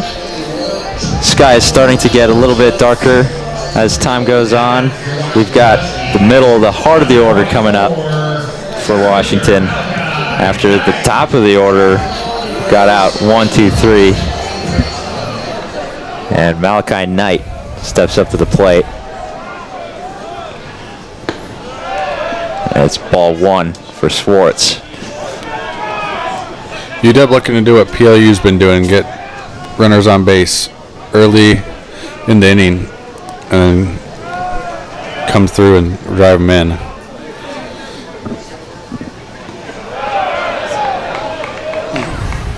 They don't need a big inning. Just need to get something going. Get your offense feel like they're moving forward. Nice thing for UW is the bottom of the order has come through. If they can get some guys on, hit hard right at the shortstop. And that's not how you wanted to start that inning. It's not. Pitchers are usually more comfortable out of the windup, and when you don't have runners on, it allows them to pitch like that and kind of makes them feel like they're in their groove. UW still looking to get that runner on and create a little bit of an uncomfortable situation for Swartz, who's settled into a nice groove here. And again, Washington does like to steal. So if they can get a guy on early, so that's a swing and a miss, even if it's a walk. Swartz looks like he's trying to take things into his own hands. Hunting a fastball to do some damage. Swartz mixed him up and threw his curveball. Swung right through it. And they had a little problem there. Delisle, I think, tossed a piece of gear over to the dugout. Not sure if it was something bothering him or like a strap that got broken. That one is grounded, and it's another quick out. Sam DiCarlo grounds it to Lundberg. It's out number 2 already. Swartz doing a great job. Throwing strikes, relying on his defense. On an all-turf field, cold day, that's what you want to do. And Make them earn their way onto the base pass. That one hit. I wasn't quite sure if that hit Hotchkiss or not, but I guess not. Guess that one's called a strike. It's an interesting thing the catcher for PLU does. He's got his glove up almost in a backhand formation before catching it right side up. You don't see that very often. Interesting little thing he does. I wonder if that's for Schwartz or if that's what he does with every pitcher. I think he's been doing it most of the game, but just a unique way to either draw the pitcher's attention to where he wants the location or just something that he's developed that makes him feel comfortable back there. Well, either way, it's working out for him as Schwartz is pitching very well as the count goes full. Good job by Hotchkiss to lay off that pitch. His previous at bat, he'd been a little jumpy and struck out on a slider down and away. Good job to lay off that, and you would think that Schwartz would have to come after him now. And that one's hit into right field. Going back is Beecham, and he's able to make a play. Beautiful catch there, backpedaling for the third out. And that was a quick inning for PLU once again. As we'll come back for the top of the seventh.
Welcome back for the top of the seventh inning here at Husky Ballpark. Jace Evangelista still on the mound for the Huskies, and Rockney Beecham is coming up to bat after making that wonderful play out in right field just a second ago. Yeah, Dogs just haven't been able to get it working with the bats. They've got 5 hits, but kind of scattered them and haven't made the most when they had runners in scoring position. PLU doing a great job throwing strikes and playing defense. And Beecham has started all 11 games that he's played in this season for PLU. So that first pitch is called a strike.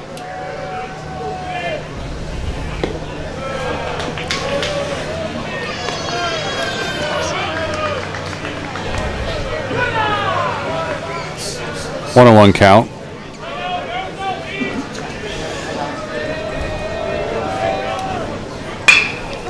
That one is grounded up the gap to right field for a base hit for Beecham.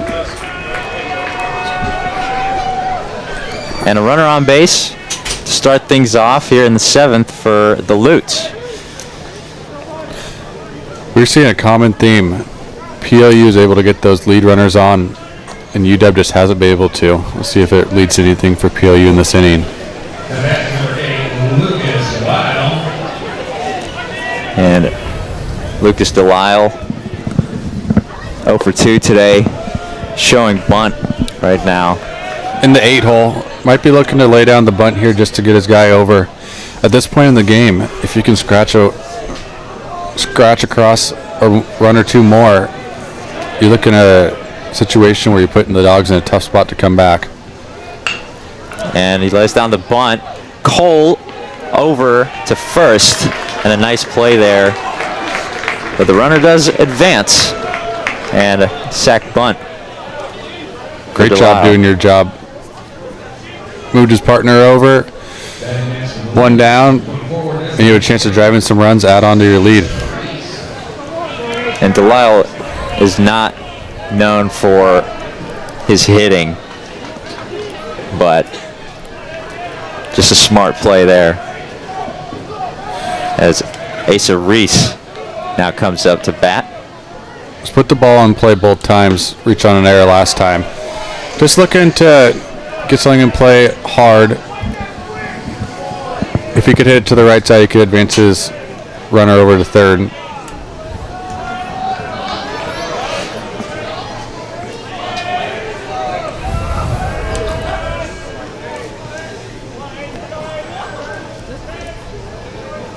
One from Evangelista is high, and this is an important bat for Evangelista. Bottom of the order. Want to try and get this guy so you don't have to face the top of the order with one out. He's really keeping an eye out there for Beecham. He's not particularly known for his speed, so not sure if there's too much of a steal threat there, but still watching out.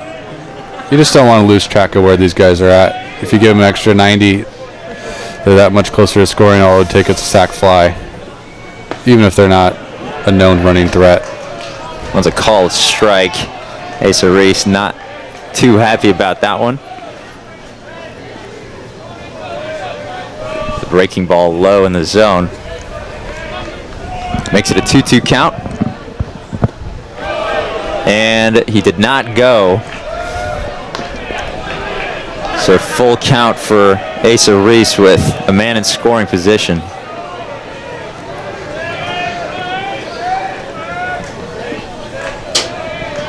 Blanchard asking his pitcher to clutch up, come in and attack him here. Put in play straight to the shortstop, and that's in time. Good throw from DeCarlo to get Reese out. The runner does move over. I'm not sure if DeCarlo realized how fast Reese could get down the line there. He took an extra crow hop, made sure the throw was accurate. Reese was a half a step or less from beating that out on a routine play. Now the top of the order back up for the Lutes. Let's see if they can drive this run in here, as that's a slow chopper straight to DeCarlo. Slightly more comfortable play that time for the third out of the inning. And now we have the bottom of the order up for Washington coming up.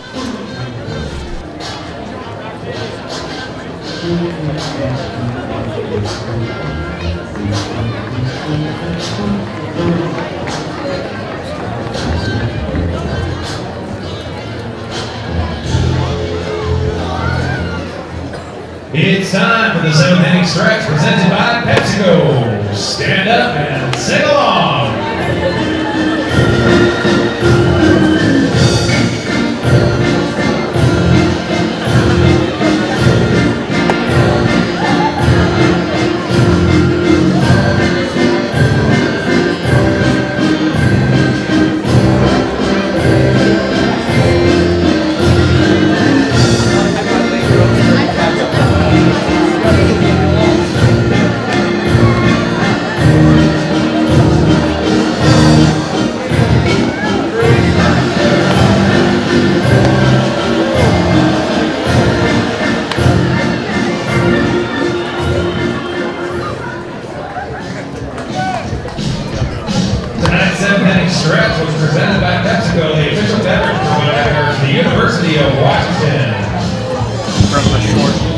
Welcome back. Bottom of the 7th inning here in a close game between the Pacific Lutheran Lutes and the Washington Huskies. Schwartz continues on, 34 pitches. Just bottom of the order up here. It's looked comfortable Washington out there. Sometimes you get into these games and the lights might seem bright, but that hasn't affected Schwartz. That soft grounder to third, as that'll be a 1-pitch out. Burke making the play there. And Schwartz continues to throw great pitches. Yeah, bit of a conundrum for the UW batters. Schwartz has been throwing strikes, but you do probably want to work the count a little bit, find a pitch to hit, see if you can't get a free pass. UW has struggled to get runners on base in these later innings, and they're letting Schwartz get comfortable out there. Matthew Henning, it's 2 for 2 on the day. Henning's been the most productive guy for the Dogs at the plate today, making the most of his opportunity to get in as a freshman, play second base. See if he can continue it. Easy head in the count, 2-0.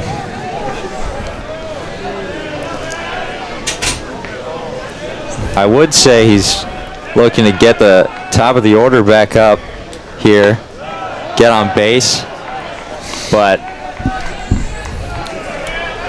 the bottom of the order for the Huskies has been much more productive. They have, but baseball's a game of numbers. Top of the order hits for a higher average for a reason. You want those guys up when it means the most, and getting guys on base for them is important. A comfortable walk there for Henning. Brings out the pitching coach. He's done a great job of getting the ball over the plate, throwing strikes, and not giving out free passes, but on 4 pitches there wasn't able to find it. So Colin Blanchard is up to bat next. Single in the third for Blanchard. He's got a one hit on the day. See if he can't get another. So Schwartz will stay in with 1 out here in the bottom of the 7th inning. And that walk breaks up 7 batters in a row retired by Schwartz. This will be the first time getting back into the stretch. See if that affects his command at all. First pitch called strike. This is what the Huskies are looking to do. Get a guy on, make Schwartz think about the runner, and see if that doesn't lead to a little bit more offense with pitches over the plate or command issues. Swing and hit high to left field, and that's an easy play for Kynes, which will keep Henning at first base with 2 outs here in the bottom of the 7th. Left fielder number 1, A.J. Guerrero. And now it's A.J. Guerrero back up to bat. If there was ever a time to break out of the slump in a big way, this would be a good time for him. And Washington needs it. It's getting a bit late for Washington now. Earlier in the game, you're thinking maybe, all right, we're down 2 runs, but we trust our bats to be able to get some runs on the board. But the Lutes, I love Guerrero's approach, very up the middle and right side, and that's what makes a lot of great hitters productive. But this might be a time that he might cheat out in front, see if he can't catch something early and pop it out to left where the wind's blowing.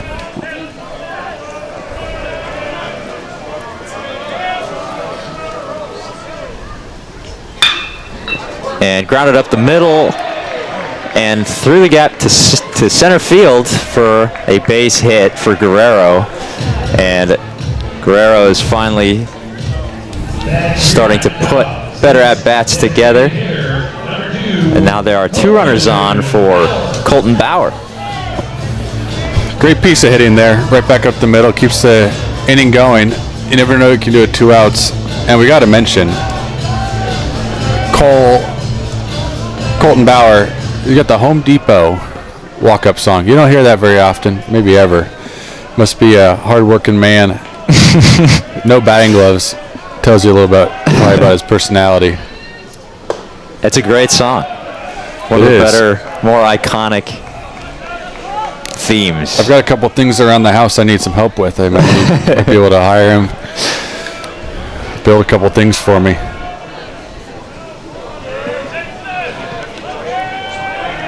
Let's see if we can rally the team here a little bit. And that pitch nicks him and loads the bases. Didn't do much to get out of the way of that one. Yeah, it looked like he could have, you know, maybe leaned a tiny bit into it, but just part of the game. Yeah. Keep the rally moving. Get your 3-hole up. Trevor Cole, big opportunity to drive guys in. Cole is lined out, or excuse me, Colton Bauer had lined out every at-bat prior to that one. Got that fastball on the first pitch. Wasn't quite able to get a hold of it. You can tell he's being aggressive early. And there's a big opportunity here for Washington, as that one's called a ball. Schwartz doing a great job of just placing those pitches. Even though he didn't get the call there, sets him up to be around the strike zone, maybe play right off that pitch. Even with guys on base, still being accurate. 1-1 in the dirt. So maybe not as deadly in the zone as he was when he first came up, but yeah, you get the bases loaded, you have other things to think about, and it affects the pitcher sometimes. He's done a good job of coming back and finding the strike zone and being aggressive. And that was a good pitch right there. Cole not quite as aggressive on that fastball. Must have been thinking something else is coming.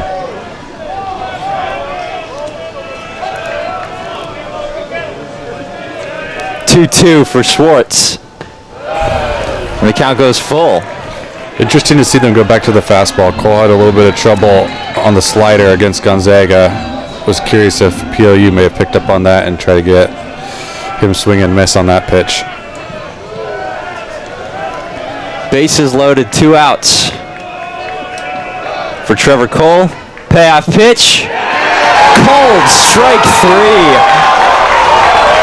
And Schwartz strands runners on all the bases to get out of that one, as PLU continues their pitching dominance here at the end of the 7th inning.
Top of the 8th inning here at Husky Ballpark on $2 Tuesday.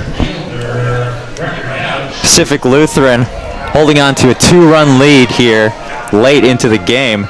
And we have a new pitcher on the mound for Washington, Sawyer Parkin, senior out of Vancouver, Washington, making his 8th relief appearance this season. 6.23 ERA for the senior. Looking to come in, hold it down here, give UW a chance to come back. Bunt attempt on the first pitch. And that one is lined straight to DiCarlo for a quick out. Up to bat, PLU for bases number 32, Carson Berg. And for Washington, you got to get a little nervous at some point. Yeah, it starts to kick in that there's not many innings left, and we haven't done the job that we're supposed to do. They've had the bases loaded, and they've had runners in score position 3 or 4 times in this game, and they haven't been able to drive them across. They haven't put that ball in play that they really need. A couple of strikeouts in key situations. Something that we saw a little bit in the Gonzaga series too is the top of the order not quite coming through when the bottom of the order set them up with runners on base. And Washington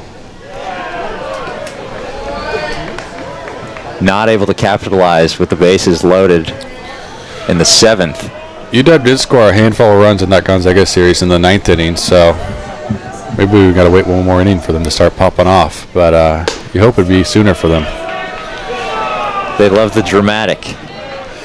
They do. They're not short on playing close games. They had a couple close games down in Vegas as well as the Gonzaga series. So they've been in these tight games. Unfortunately, they haven't come out on top of them. But if you're Coach Eddie Smith and the staff, you would hope that playing those close games gives you the experience that you need to overcome it. So a 5-pitch walk for Burke brings up Aaron Barber, who's 0 for 3 on the night.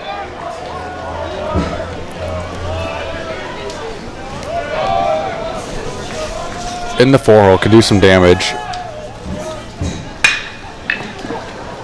Grounded to DiCarlo, 6-4-3. What a play. And a quick inning there for Sawyer Parkin as Washington turns over in the bottom of the 8th coming up.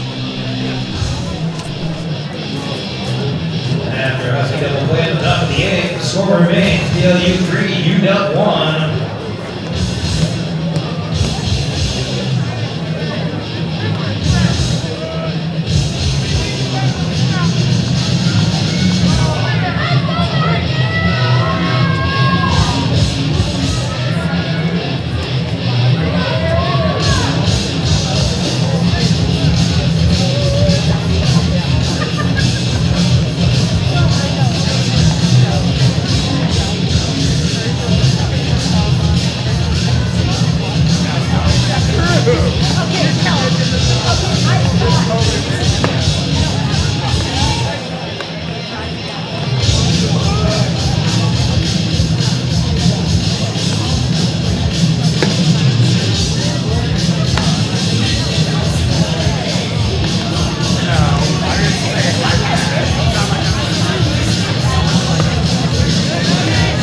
Warming up now, Pacific Lutheran.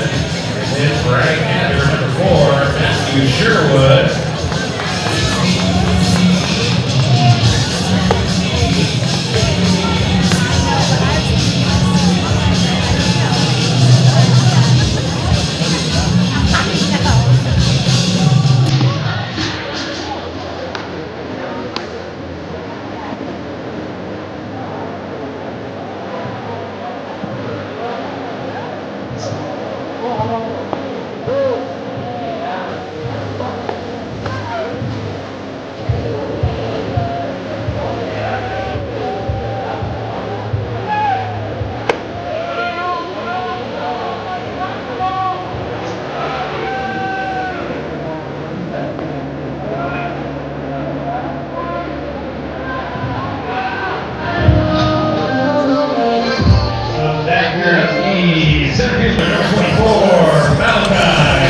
welcome back for the bottom of the 8th inning here in Seattle, Washington. We got a new pitcher on the mound for Pacific Lutheran. Matthew Sherwood will take over for Swartz.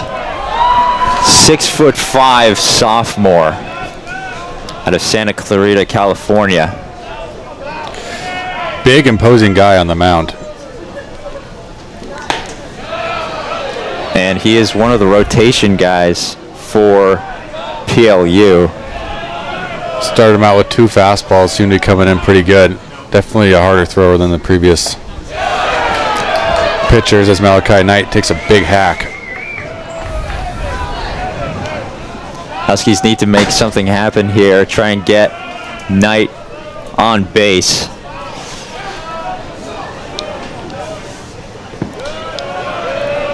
That ball is in the dirt. Every inning the Huskies have got a runner to first base, they've been able to add on and get at least a second runner on. So just getting that first runner usually leads to good success. And a swing and a miss for strike 3. So a good start here for Sherwood, as time is starting to run out for Washington. Yeah, great put away pitch. Gets the slider down. Malachi Knight not able to get a piece of it. When you throw that hard and you never seen a pitcher before and he gives you the slider down and in, it's hard to know what to expect. Malachi Knight not able to get a piece of it. First pitch called low.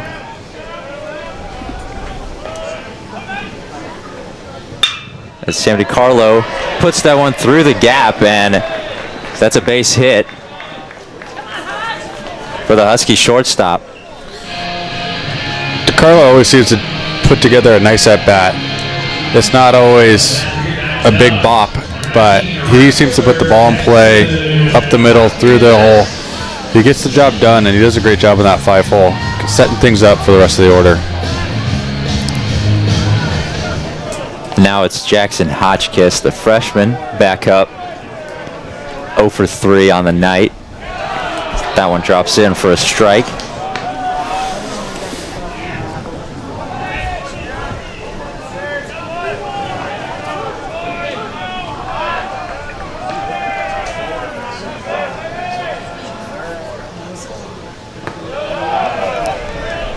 And good job there by Delisle to keep that one in front of him, with DiCarlo on first.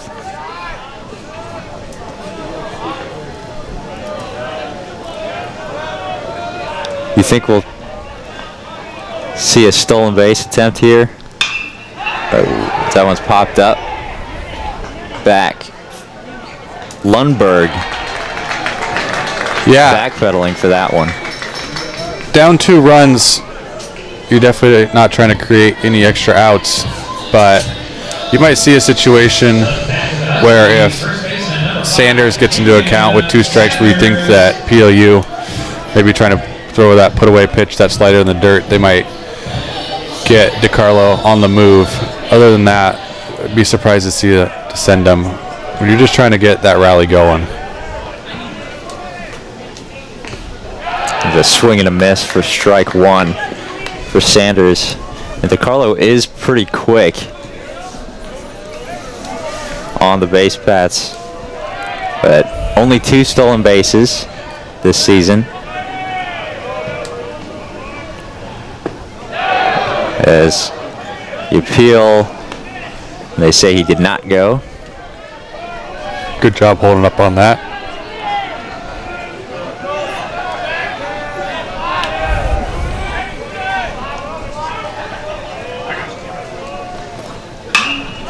Sanders lifts that one up to center, and Youch struggling a little bit to see where that one was going in the wind, but he's able to make the catch, and that is 3 outs for Matt Sherwood here in the bottom of the 8th.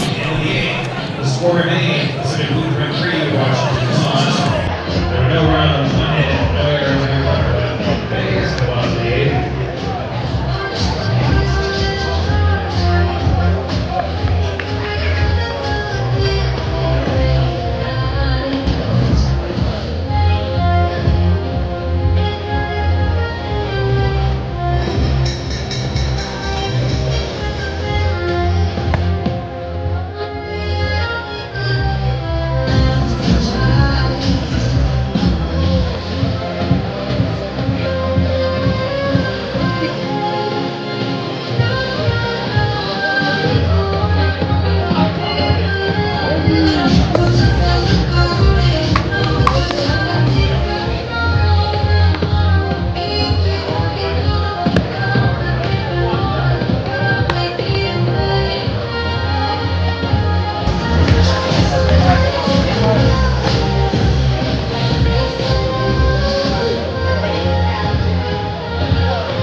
Welcome back for the top of the ninth inning here at Husky Ballpark.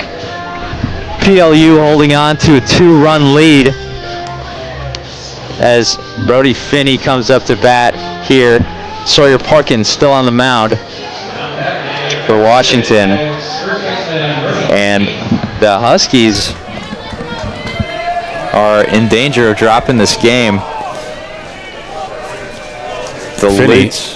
Great couple at bats earlier this game with the double and worked a walk. Looking to lead off, get on base for his teammates. And this would be a big win for PLU. Washington leads the series 38-2. And going in, starting conference play soon. This could be a pretty big result both ways in terms of morale for PLU. You got to be feeling pretty good about yourself. It's a massive thing for PLU if they're able to pull this off. It's one of those things that when you go out and you're recruiting, you point to this on your schedule as we went to UW, we beat them. We have players that compete against D1 guys, and we're a strong program that gets the opportunity to play D1 schools as well.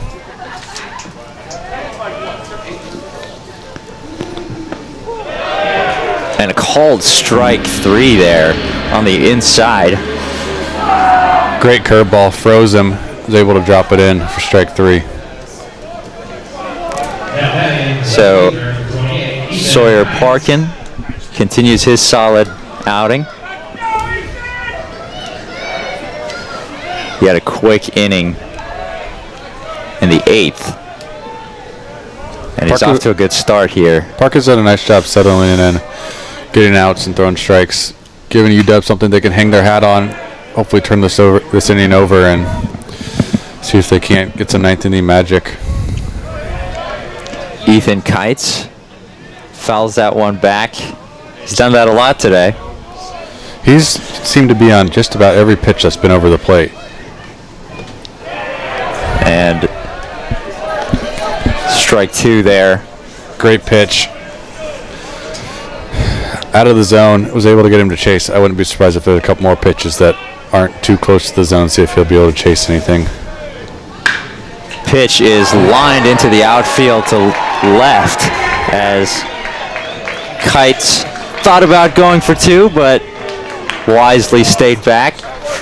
And it'll be a base hit for him. He continues his hot hitting. Located where Parkin was thinking with the 0-2 count, bases empty. Not that you want to be careful, but you want to be deliberate about where you're putting it, especially against a hitter that's been hot. Wasn't able to get it to his spot. And pitching coach will have a chat here with Parkin. We'll see if they keep him in or not.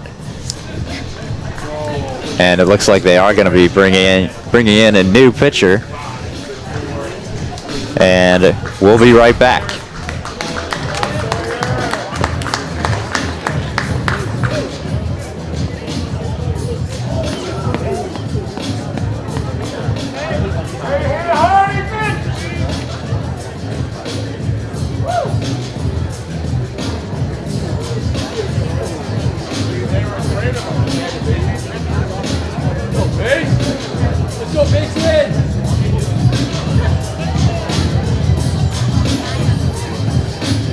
Warming up the Huskies, it's number 35, right-hander, Mason Sweeney.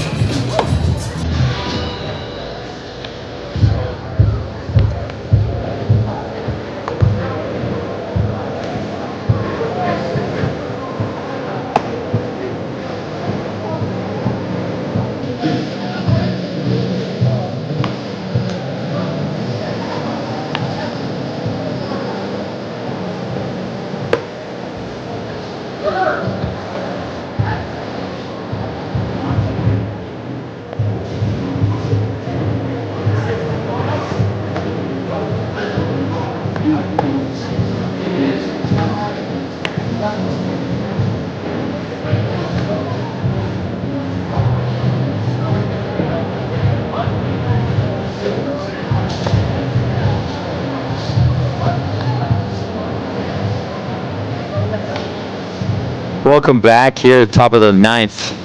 Payson Sweeney will be taking over for Sawyer Parkin, redshirt junior from Newcastle, Washington. Take over on the mound. Local kid. Had a good season so far. 2.5 ERA, making his 8th appearance. Looking to help the Huskies get out of this 9th inning and give them a chance to score some runs. And at 6'5", he's just towering on that mound. And he did not allow a single run last season. This season, not the case, but still pitching well.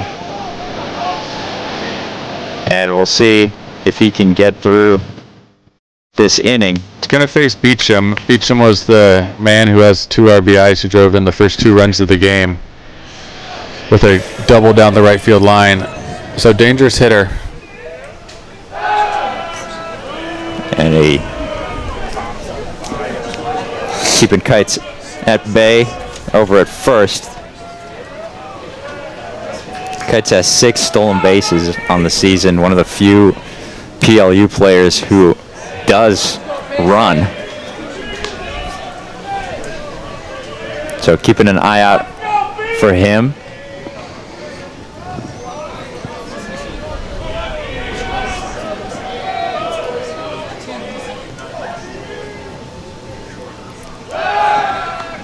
And another pickoff move. Definitely keeping an eye on him.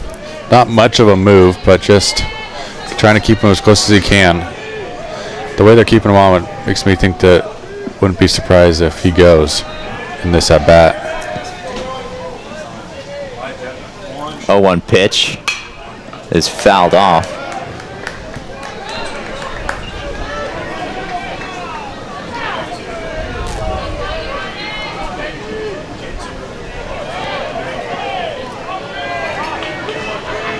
Kites and Beecham have been the ones doing the damage. They've driven on all 3 runs today. See if Kites doesn't get in action on this 0-2 count or if Beecham can't put it in play. And runner goes, and that ball is past the catcher. He could go for 3, which he will not. There was a moment there where Beecham was telling Kites to go, but Kites slid into second and wasn't able to get up fast enough in time to make a move towards third. But a really good job by DiCarlo. Deked out Kites as he slid into second. Kites thought that maybe there's a throw coming, slid in, and wasn't able to get up fast enough to scamper over to third. If he was more alert on the base pass, he would have been standing at third after that pass ball. that one is comfortably in the glove of Guerrero for the second out of the inning. First out for... You could say DiCarlo saved a run by keeping Kites on second base with that deke, making him slide. That would have been sac fly if Kites had made it to third, and that would be 4-1. Something to keep in mind if the Huskies are able to come back, a play that may have changed the game for them. Big moment here at the top of the ninth. 2 outs. Ball one for Delisle.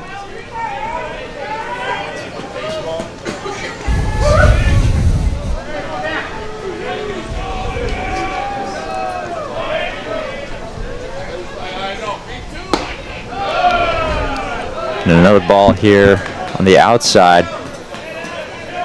for Sweeney. Got to come after him. Delisle hasn't had a hit today.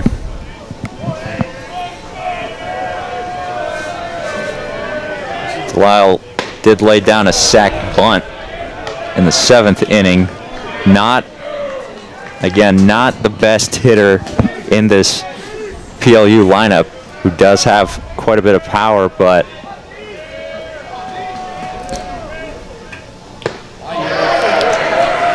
Sweeney's now attacking him a bit more. 2 fastballs Delisle hasn't seemed to be relatively close on. See if he comes back with the third.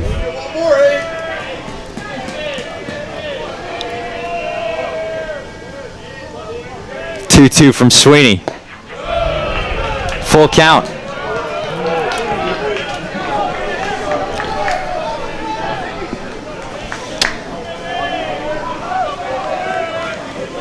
Went with the fastball there, just not quite on target.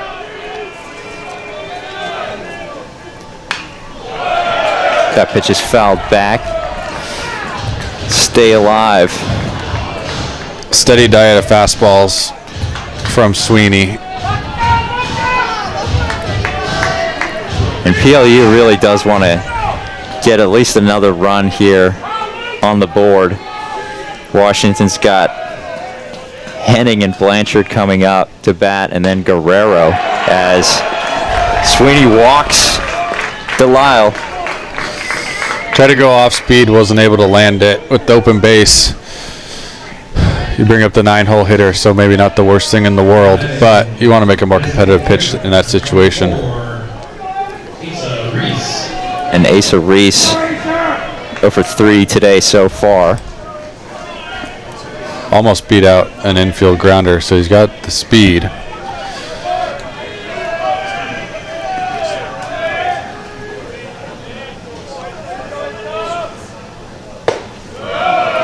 First pitch called a ball.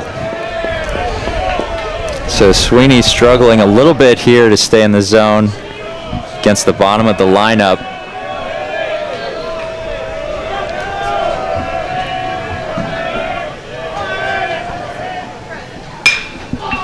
That one's fouled off to the right over the Husky dugout.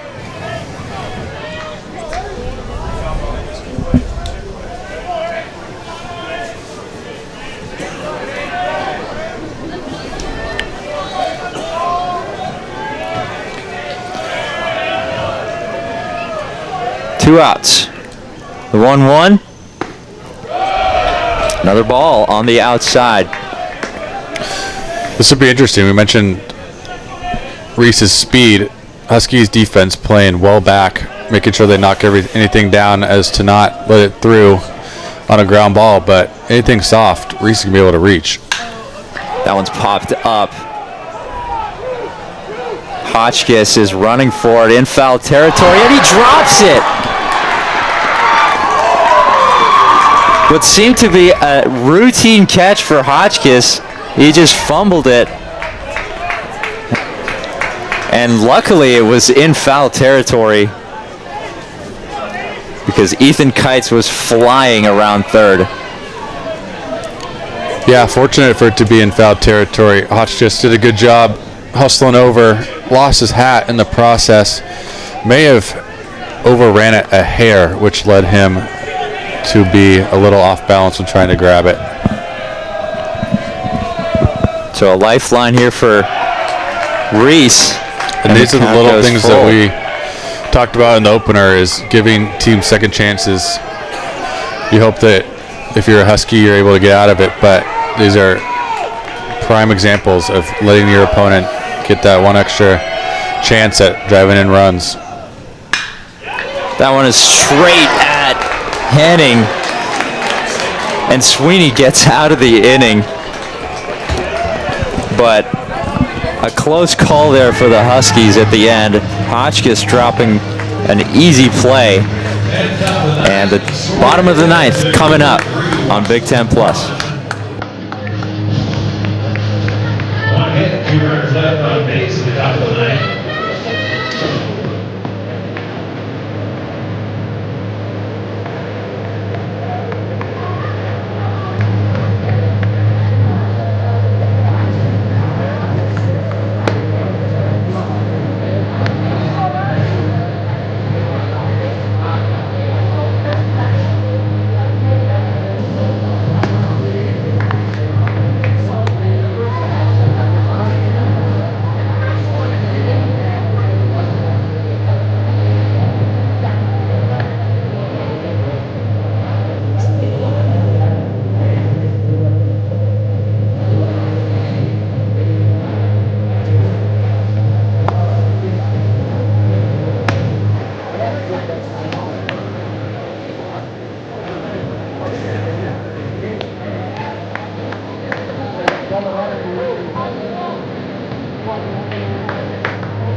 bottom of the 9th inning. Huskies are down 2 runs.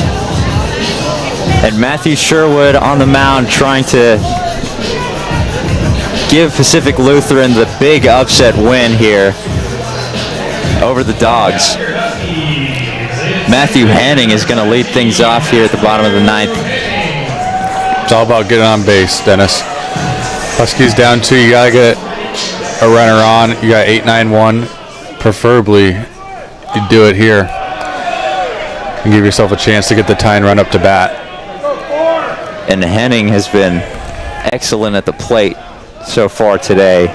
2 for 2 with a walk. As that one is through the gap. And a base hit to lead things off for Washington. There you go. Henning right on cue. You were saying, yeah. Just a great piece of hitting. Works it the other way. A really good night for him. He did just drop that play earlier in the top of the 9th, but he has been excellent otherwise so far. Interesting to see Coach Eddie Smith kind of out of the dugout talking to Henning at first. Not quite sure what exactly he's saying, but probably just telling him to be careful. You don't want to get doubled off. Your run is important, but it's not the most important, so be careful on the base pass. I assume it's what's We've got being a said. Pinch hitter here. So that one's called a ball. Braden Terry is in for Colin Blanchard, senior out of Bellevue, Washington.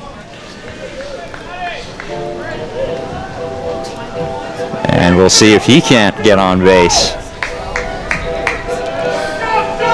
to bring the go-ahead run. He's stepping into the 9-hole. You got Guerrero on deck. Huskies looking to just get guys on base, ducks on the pond for their top of the order to come up. Terry fouls that one back. He's batting .300 for the season. Look for him to just work something up the middle.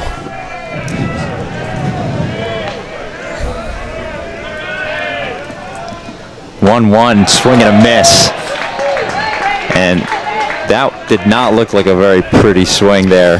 Got crossed up a little bit, maybe. No, a little bit of a funny swing in a 1-1 count. Almost looked as if he was just trying to get a piece of it, opposed to being an aggressive hitting, being an attack. So see what he does with 2 strikes. The 1-2, and he went. Third base umpire said he swung too far, and that's a strikeout for Sherwood. Terry just never really looked comfortable in that bat. On that 1-1 swing, wasn't fully committed, and just went around there for strike 3. And now AJ Guerrero, the tying run at the plate. First pitch takes that one for a ball. Looking for something over the plate to do damage with. He's 4th all time in Husky home runs with 36. This would be a great time to add to that. Wind has really died down.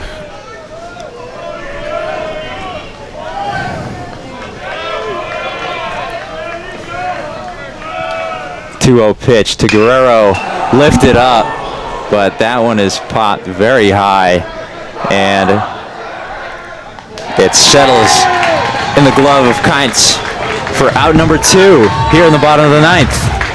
Oh man, I think he wants that one back. That was the one he was looking for. Just got a little under it. Now with 2 outs, you're just looking to keep the batting order moving. Colton Bauer, the Home Depot man. Home Depot man, was hit by a pitch last time out, which is very fitting for a Home Depot man, I'd say. I wouldn't say he's too scared of that ball. Delisle doing a great job there keeping the ball in front. Henning stays at first. They're still holding him on. I'm surprised that they might not just back their first baseman up. Big swing there for strike one. As Sherwood is throwing some heat right now.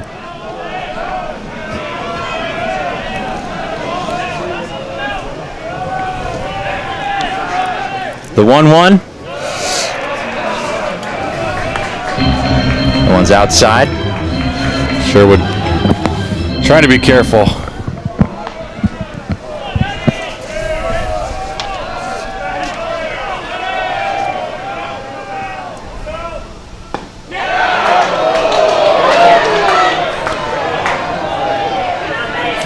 And the 3-1 goes the count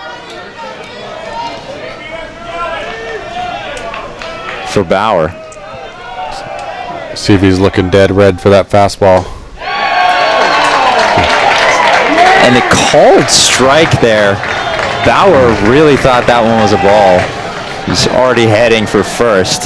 Definitely running in on his hands. Not a pitch he could have done much with. Might even have an argument. Big pitch coming here. 2 outs. Swing. And it is foul.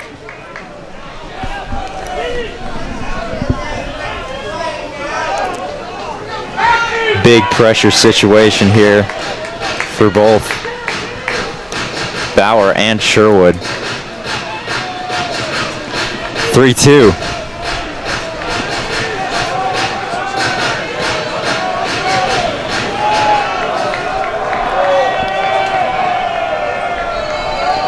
The pitch.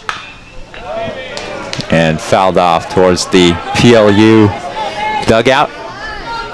Doing a good job hanging in that's at bat. Looking for a pitch he can work with. And he really wanted that walk. And he may have earned it. He did a good job. Umpire disagreed. He'll have to get on another way. And another hit by pitch right there for Colton Bauer. Again, similar to last time, he's really crowding that plate, but a great at-bat for him to battle and earn the base.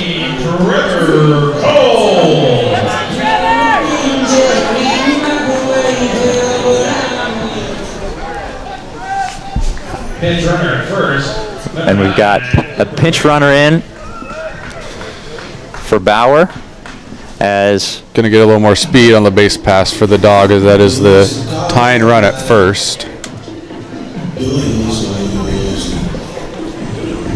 The go-ahead run coming up to bat, Trevor Cole, who's had a rough day at the plate.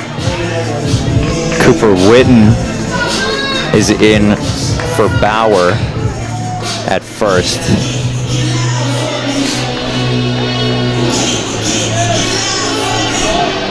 Tying run on first.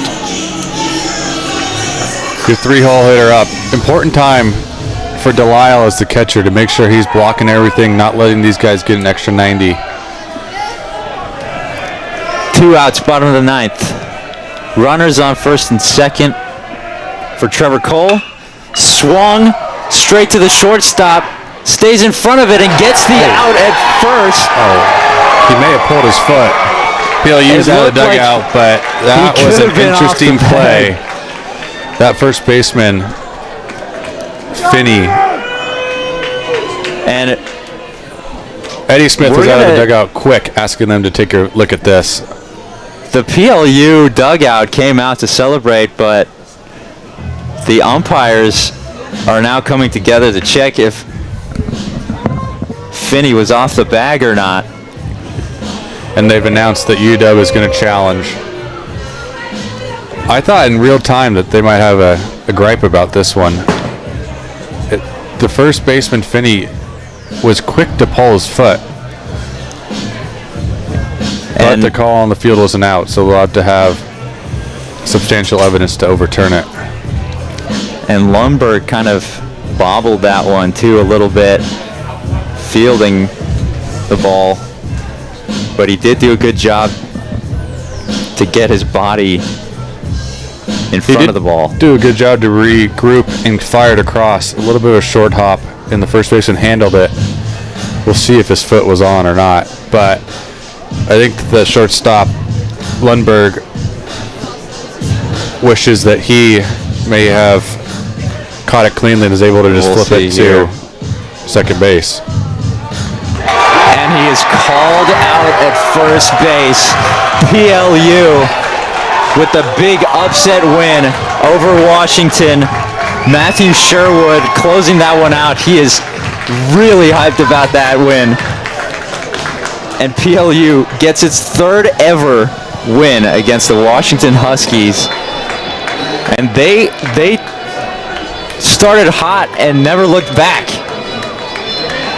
Yeah, it brings UW into a 4-game losing skid.